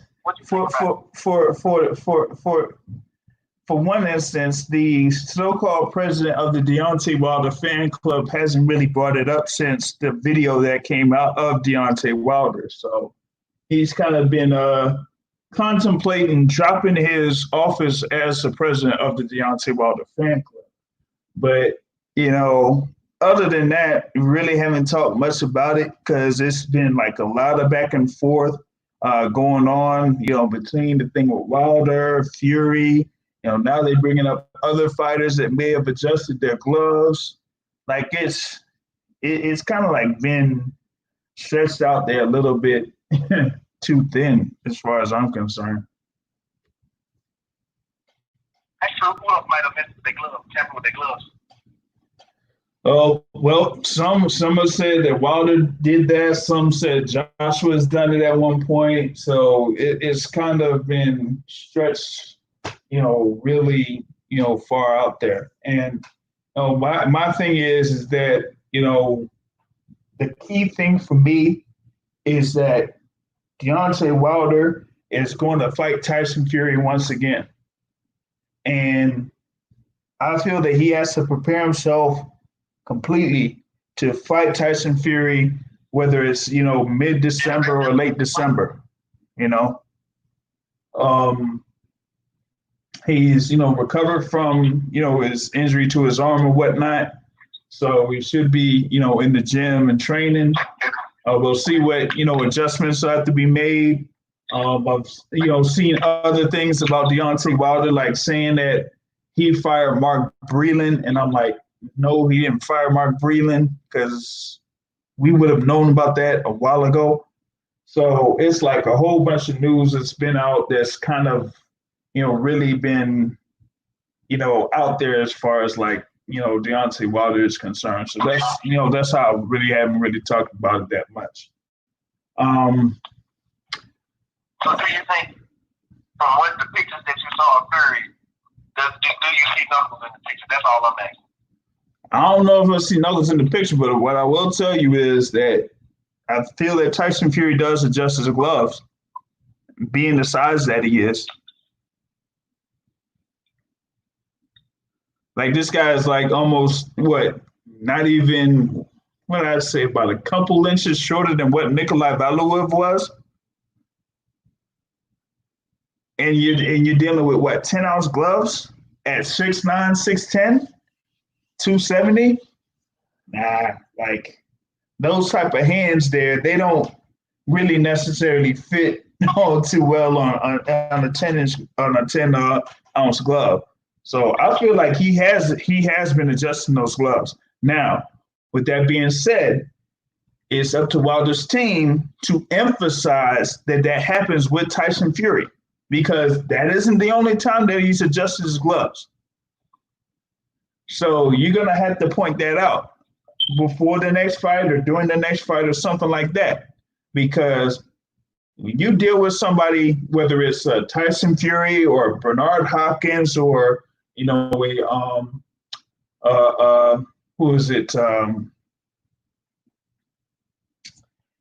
Somebody there that like kind of like bends the rules a bit. You know what I mean? Like if you know that this fighter bends the rules a bit, you're gonna have to inform the referee, like, hey, he's doing this, he's doing that. You're gonna have them, be aware of that, so that once it happens or any instance of that, may be happening, then you'll be able to point it out. Because if you don't point it out, then he's gonna continue to do it. And instead of talking about it after the fact, you should have talked about it, before the fight took place. Like the whole thing with Vasily Lomachenko and Orlando Salido. Like, Orlando Salido, was, hitting questionably below the belt or whatever it was. But that's been Orlando Salido. So you can't say like, oh, this guy's like a dirty fighter or whatever it is after the fight. You knew he was a dirty fighter before the fight. So if you ain't gonna say, hey, ref, to watch out for this guy doing this, or hey, ref, he's doing this, then they're gonna continue to do it. And if you ain't gonna tell the referee during the fight, he's gonna continue to do the same thing. Fast forward to Vasily Lomachenko fighting Guillermo Rigondeaux. Look how many times Vasily Lomachenko crashed to the ref for Guillermo Rigondeaux going down low. And because of that, it basically, had points deducted or, had him being warned a whole bunch of times. But if you're not going to point that out, before the fight, then whatever you can do in order to bend the rules or do, a few things out there, they're going to try it unless you're going to point it out,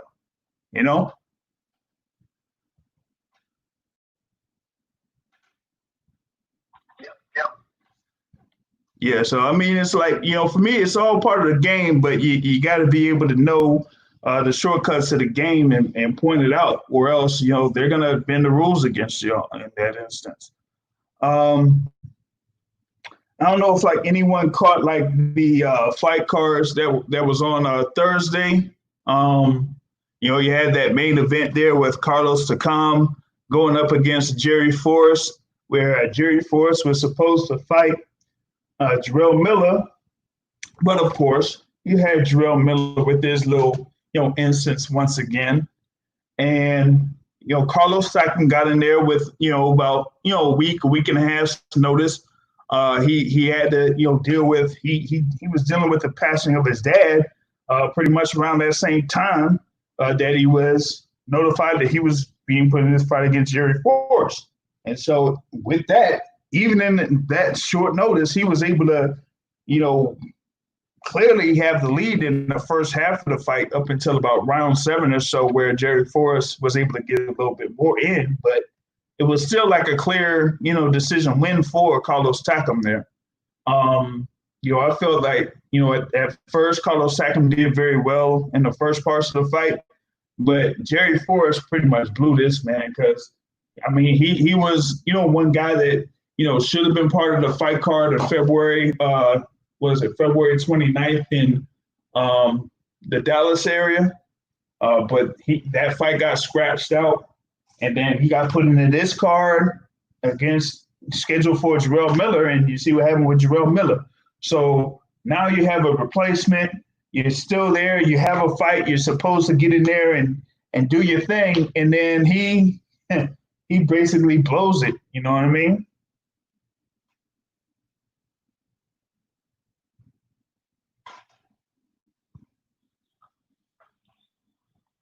Yeah, that dude, he was butt cheeks, man. I don't want to see him no more, man. This dude trash. Wasn't he eating like a roast beef sandwich before?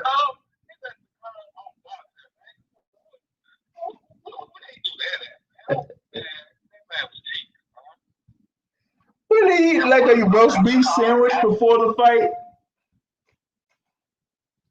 Yeah, yeah.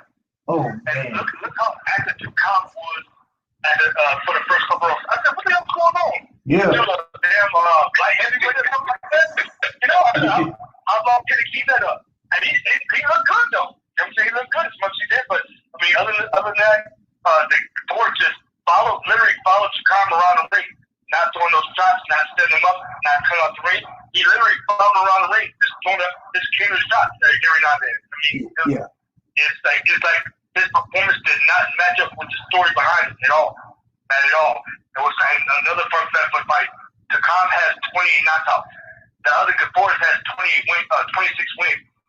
That kind of tells you the stark difference between the experience levels between two fighters, and that definitely shows that fight. Definitely shows. Yeah. Man, no disrespect to that man's family, but imagine being in that, and you know, with his dad being with all the army people, man, and then watching the fight, man. It just, I can't even imagine, man. Oh man, that man was cheap. That's on there, man. Nah, they probably being there like, is this your son? You know, nobody can do something. The way that, you know, the talking in the beginning and, you know, like the family, I thought just a bunch of pride. I'm going to tell you what I told James and Terrell in the group. I said, it's like he fight like he got one left hand and two right feet. You know, that's how it looks. He only threw his left hand, and he was like holding him, like cuffed him and stuff. And then he really couldn't move. Like he couldn't step with the left hand. He like close distance and throw the left hand. And he literally didn't jab and throw hooks or none of that with his right hand. Not at all. Not at all. Especially in that first half of the fight, it was like he was just looking for that left hand, and that was it. I'm like, come on, man. You just throwing it to just throw it. You don't even, you know, set a trap for it to come or anything like that. You just throwing it and telegraphing that joint, man. I'm like, come on. Yeah, that was bad, man. That was just, like I ain't understand, like, you know, what he was doing in that particular instance, man, because it was like, to me, he could have, you know, done something, you know, much better than what he did. But I don't even see how one judge even gave him 4 rounds. But one judge actually gave Jerry Forrest 4 rounds in that joint. So I was like, man. But the way they disrespected Chikam before the fight, though, the way they was boosting this dude up, man. Chikam, you know, he's the more known fighter. Right. I don't know what they were trying to do. I know he got American, but what they were trying to do and what Chikam has done in the heavyweight division, like he's kind of relevant. People kind of know him as opposed to Forrest. I think they did that man a disservice. Yeah, I mean, he's a former world title challenger. He's the IBF mandatory challenger, you know, and they just, you know, made it off like he wasn't, like he really didn't have much of a shot, you know, out there against Forrest. And he proved that to, you know, not be the case whatsoever. And, you know, he got the unanimous decision win, and, you know, he's kind of like looking to see if he'll face, you know, another guy there in the top ranked banner.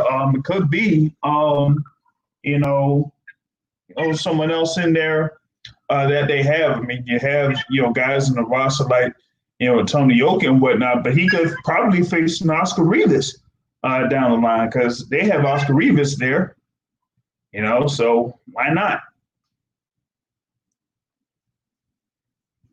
Yeah, definitely from that James Bell and the pocket to a score on that one of those judges.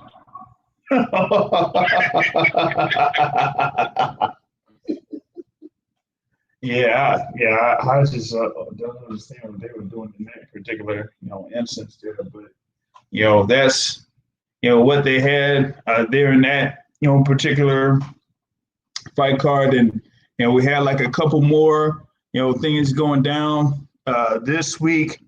You know, like we said, you have the fight between Jamel Herring and Jonathan Nakendo that's coming up. And then you have Miguel Mariaga against Mark John Yap and Felix Verdejo against Will Madera on July 16th. But after that week, things should start to pick up. On the 24th of July, you'll have Virgil Ortiz Jr. against Samuel Vargas. That'll be part of that. So that'll be at the Fantasy Springs Resort Casino in California. So maybe we'll have more information about that fight card in the next few weeks. So that'll, seem like we will have more action in boxing through, I guess that's Golden Boy Promotions or whatnot. Oh, speaking of Golden Boy Promotions, what is up with Oscar De La Hoya and Ryan Garcia? Man, like, come on. Like, we gonna have more of this stuff going on between these guys? I don't know if it's something where they're trying to get like some attention before an announcement is made, or if there's like really something bad going on between them, but I don't know. They have this whole thing, going on with Ryan Garcia. And once again, like, he's going to break away from Golden Boy Promotions. But that would be interesting, given that he's with Eddie Reynoso, who's the main trainer for Canelo Alvarez. So I don't know what they've been doing in reference to this, because he was supposed to fight Jorge Linares, and then that fight got scratched, and then something went out like saying that Ryan Garcia's team didn't want to go forward with that Linares bout, and they were like, what? We didn't say that one bit. So I don't know what's going on between those two guys. So what's happening, James? Because I was looking at it, but I didn't pay attention to it. I hadn't really looked at boxing in a while. Like, this was the first time, this last fight this weekend. So what was happening? All right, so I mean, you had the thing, back in February with Ryan Garcia main event.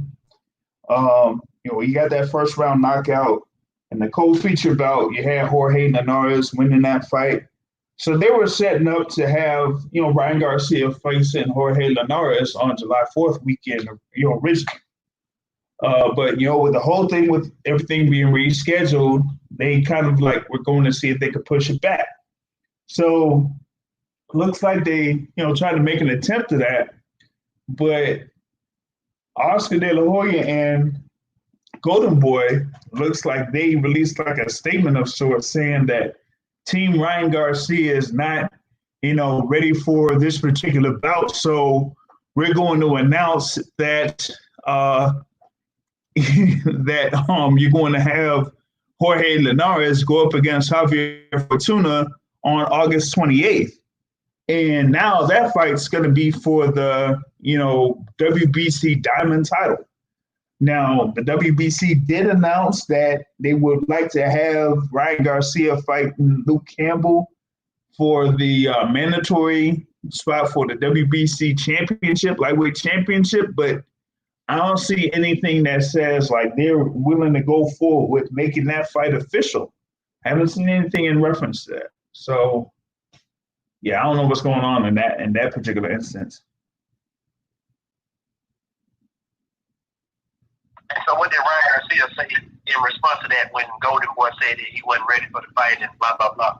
He said, look, he had there was a interview with The Athletic a couple of days ago, and he's like saying that there's a little bit of a conflict in reference to how much Golden Boy is going to pay him for fights.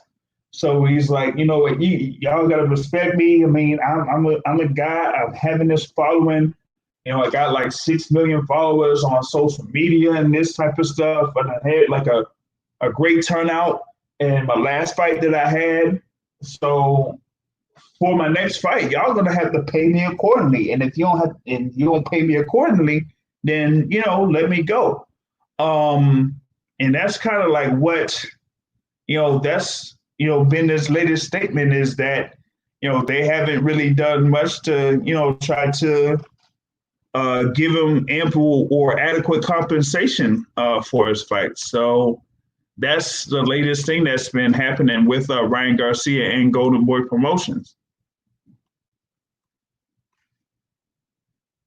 Here's the thing I want to say. Yeah, you got 6 million Instagram followers or whatever, but does that equate to dollars for people paying for your fight? Like, right. You never had a pay-per-view fight. So if you put on a fight on paper, if you let's see how many of those followers that you claim that's really important to you making more money. How many of those people are actually going to pay to see you fight? Because it's different when I'm following you for free, but when I got to pay $39.99 or $29.99 or $40, whatever the price is, how many of those people are going to translate over? And I think at some point, Golden Boy and Garcia got to get that together. Like, do we just do a test run on the pay-per-view and see how many of those subscribers come over and actually pay to see them fight? Because having all those followers don't necessarily equate to, $1 million payday not fighting. Yeah, I mean it's yeah. Go ahead. That's a great point. Real quick, that's a great point what you just made in regards to how many followers equates to pay-per-view buys and stuff like that. A semi-similar situation that we saw last year that neither one of us liked when we saw some YouTubers jump on these cards and stuff like that, right? I'm trying to think of what the KS1, you don't follow these sounds like that. I forgot what card they were exactly, but it's like at the end of my mind, it's having a YouTuber on an actual full fight card increase the pay-per-view buys. It probably increased the profile, but like I said, at the same time, equates to the number of buys for the fight. So, similar situation. I agree with your argument. Yeah, and let me see. I mean, they had like a snippet of this thing where it was like coming off the Athletic, and Ryan Garcia is was saying something to the extent of, if they don't think that I'm the next world champ, and if they don't think that I'm the next big fighter in the world, then prove it. Let me go. Just release me right now and let me be. Why do you want to hold back somebody who's not going to be shit? Don't hold me back. Just release me. If you don't think I'm the real deal because you're insinuating that I'm not really the real deal and I'm not on that level yet, release me and then I'll prove it to you. I'm like, oh man, this is, this thing is looking real messy and all of this. And I don't know what the end game is going to be for it, but looks like Garcia is like he's not being respected. But like you're saying, Warp, right? Like if Ryan Garcia really thinks that he's that much of a draw like he says he is, then have him in a pay-per-view level type of event. I mean, I know that, Golden Boy is with the Zone and whatnot, but you're not going to have, someone like a Ryan Garcia be at the level of a near like Canelo is. Like, they're giving Canelo $30 to $35 million guarantees for fighting on the Zone. But, with Ryan Garcia, you're not going to have those type of guarantees because he's not going to be able to bring that many people, not just to, buy, a subscription to DAZN, but have, that many people in a pay-per-view type of a gate or anything like that. You're not going to have a Ryan Garcia fighting at T-Mobile Arena being the main event. You're not going to have him, main event over at a Madison Square Garden or a Staples Center. Like, he doesn't get that much attention to do that. So Ryan Garcia should know that he's not that type of a main eventer. So why would he think that he would be paid as such?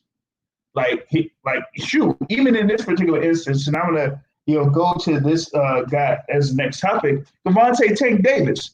Like, look what he's done over the past about I'd say 12 months or so, where he's able to have a great crowd over in Baltimore in his hometown and have a great crowd over in Atlanta at the end of December last year. Like, is Ryan Garcia going to have something like that? No. So how is he going to ask for this particular amount of money when he's not bringing those type of crowds to his fights? So, James, when you overview that for me, for us, it sounded a lot like WWE to me. So my first thought in hearing you describe that and hearing how you say, if I'm such a bum, let me go, blah, blah, blah, is this a ploy, a marketing ploy that they are implementing? Because if he is such a social media presence and De La Hoya ain't stupid, right? So De La Hoya knows he has a certain market, obviously the Hispanic market, and with Ryan Garcia, he has an American Hispanic American market, but they like this boy band looking guy, but are they doing it to bring notice to him such that they rattle up the million followers and then such that they make the million followers be more interested when the next time he does fight because they're going to frame it as, I can hear Oscar De La Hoya saying, well, he's saying that he wants to, try himself and this is exactly what we're doing. We're going to give him a chance to, move up and, do blah, blah, blah. And they're going to paint it as, he don't believe me, let me go. And this will be the fight where I show him that, he needs me. Like it sounded very WWE-ish. What y'all think about that? Well, to me, it almost has a little inklings like the last time that they had a little spat. Because remember they had the whole thing with him, arguing about, him not being, him being reluctant to fight a Romero Duno or somebody of that level. And it looked like they were going to have, a breakup then, but they were, still able to have the instance where he was fighting Romero Duno in the fight card with Canelo there against Kovalev. So maybe they're doing the same thing here is that, he's kind of like being set up to, kind of like be part of another, fight card or anything like that. Like I said, he's, initially, been ordered to fight Luke Campbell for the WBC mandatory position. So maybe, they're trying to build up buzz to actually have that fight take place and have some interest in that particular fight. But, other than that, I don't know why else he would kind of like have this whole back and forth between him and Oscar De La Hoya. The problem I have is I don't want to dwell on the money aspect of it because I really want to be in other people's pockets. Right. But I feel like and this goes back to Terrell's point about having to actually show your merge before people anoint you. Right. You gotta actually do something before you can command anything. And I think if you're commanding this type of money now for fighting the Luke Campbells and that, what are you going to demand when you face Javante or Hayden? That's what I'm kind of nervous about. Like if Golden Boy gives in and says, yeah, we fall under the pressure of, what you're saying and what other people are saying on social media, we'll overpay you for these level of fights. To me, it just seems like it makes the bigger fight much more harder to beat because then he's going to demand more than what the market. Yeah, the market would open for him. Like that's yeah. You just took the words right out of my mouth. It was just as recent as last year when we talked about on the show about how good is Ryan Garcia. Because that's one, and same thing for him. Has not had a marquee opponent as yet. He's had some great knockout wins here recently, and things like that. So all last year, he had people around him within the division doing great things. To include supposed matchup with Tank Davis that was talked about last year by Ryan Garcia. And what did Ryan Garcia say last year? Not yet. 2021 at best. So now all of a sudden he see all this stuff happening around him. He's almost left out of the picture. And now at the same time, now he's asking for more money. But once again, what have you done to substantiate your request for more money? And once again, like I said, World Rank is great. You got $6 million on social media. That's great. But does that translate into pay-per-view buys? And from that point. And what's another sport where people actually get paid off on how good they may be? Football, for example. How many times have we seen contracts given out in football and it doesn't pan out for the team? The guy's just not as good as they projected they would. So once again, Ryan Garcia needs to just get this new Campbell fight out of the way,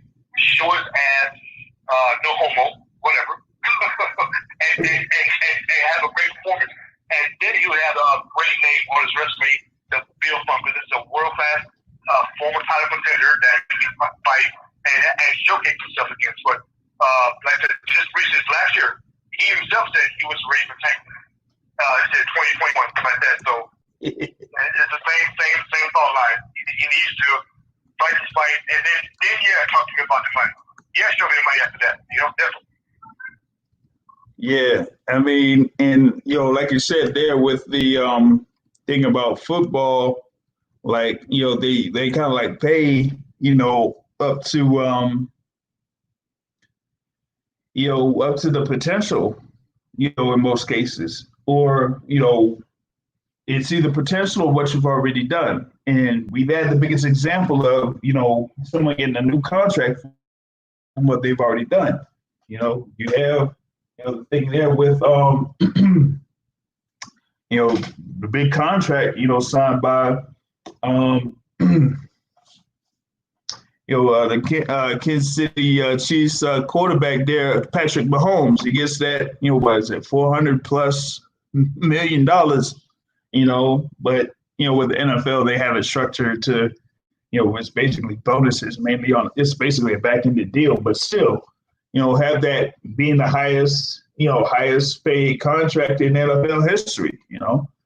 Compare that to the thing here with Ryan Garcia, where he's been paid up to what I'd say about $250,000. He was paid $250,000 for the Francisco Fonseca fight, and then the previous fight against Romero Duno.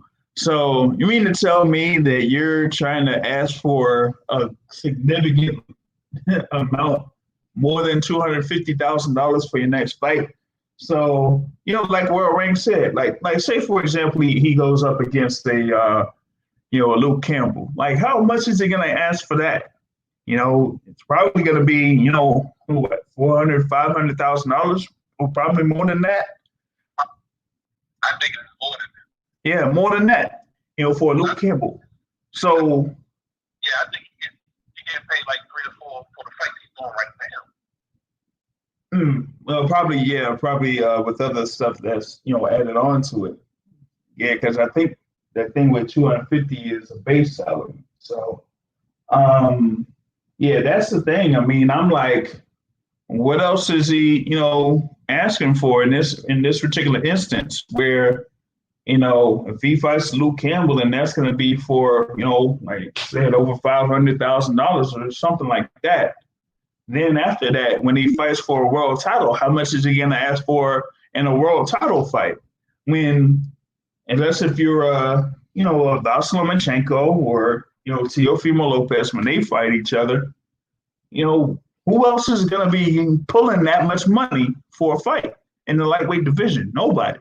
So I don't understand where he's coming at with this type of stuff when, like y'all said, that following is not putting, butts in the seats, and it's not getting subscriptions on the zone. So why are you asking for this type of money when they're not getting a, return on that investment? You know what I mean? So there's that. One other thing that I wanted to get into was the talk over the last couple of days. It seems like I don't know if it was the trainer for Tank Davis or somebody else, but they had released this video of Tank Davis being in the ring sparring with Ivan Redkach, and it seems like the video that came out was like he was getting in the Redkach. But then I guess the next day or, soon after, Redkach was like, oh, I see that you put in this snippet of the video, but you didn't put in the entire video. But that's all good though. That's kind of like a real questionable thing there coming out of that camp. But, I have my thoughts on the actual video itself because for me, I just think it just showed Tank Davis basically being Tank Davis. You know what I mean? I know that World Rank, you kind of like put a lot of, stock into Tank Davis. right? But for me, it kind of like looked not much different than what I saw in his performance against, Yuriorkis Gamboa and the multiple fights that he's had, in the past. That he has that type of instance where he doesn't throw that many punches in succession. He'll just throw almost like one at a time. 1, 2, 3, 4, 5, and just keep going like that. But nothing where it's like a 3 or 4 punch combination. So I don't know what to make out of that. Any thoughts on the video if y'all saw it? I mean, like you said, this video only shows one step. So it's hard to form a full opinion without saying like a full round or something like that. And I read it from Red Cap's account of the sparring session. He said that does not accurately depict the entire session. And the thing about it, they want to report it. They initially told him no, right? And then to that point, him and his team noticed that K-Side, they reported a part of it. And then they'll release a certain clip of it, which is like entirely biased in regards to how they did that. And it's like, if you get that, what's the point of doing that? You want to showcase your fighter having a good sparring session against a guy at a higher weight? Is that your point? Do you really need to do that? It's kind of like, at this point now, they're supposed to go ahead and resume the sparring session on tomorrow. So that remains to be seen. That they do actually resume the sparring session.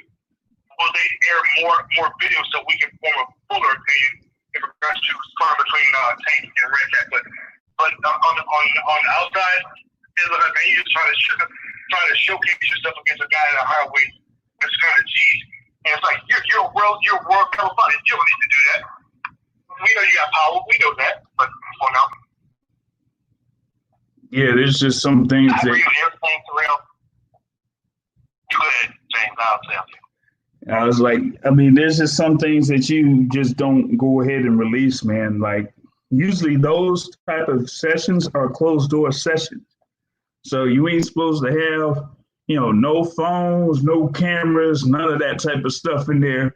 And, now this happened. So, man, I just don't know what they were trying to do as far as like this is concerned, what the end game of it was. Go ahead there, Mike. I agree with what both of you guys said in terms of it becomes a very immature-ish to show this to get like clout over something that, hell, if you so good, should you should be able to do this and, show it in the ring whenever it's time. But I don't know about Red Catch's point in terms of like, well, hey, if you'd have shown more of the sparring, this would have happened. Because you remember the last time somebody said that, which was Polly Balinaji, in terms of Conor McGregor, that shit was not true. So if I do not believe what Polly Balinaji said, then yeah, Red Catch probably got his ass with the rest of that sparring match. If I go with what Polly Balinaji said. Yeah. That was a good little point there. If they're supposed to have like another session with each other tomorrow, then we'll really see what's up. But right now, the talk that's been going back and forth between those two, you have quote unquote big brother Adrian Broner commenting on it.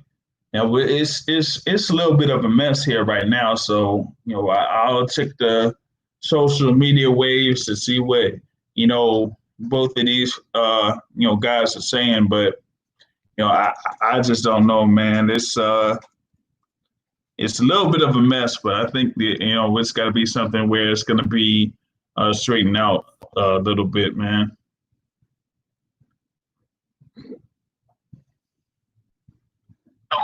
I feel as though I don't really care about sparring, so I kind of agree with John. Like, there's no reason to put it out.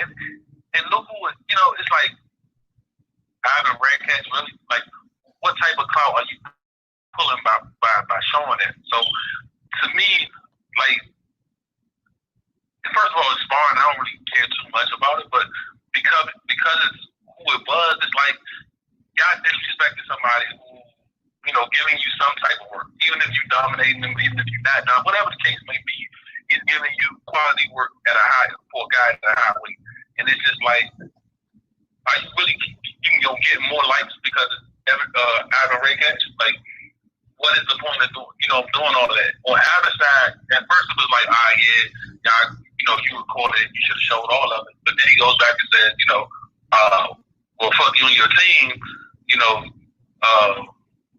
I hope you lose your next fight or whatever. It's just like, man, it's useless, really. I don't know. There's nothing to take from it to me for either side. It's like there's no point of none of this. Well, I mean, it's like now the response that came off from the other day is like like they're going to do the whole training session live, but it said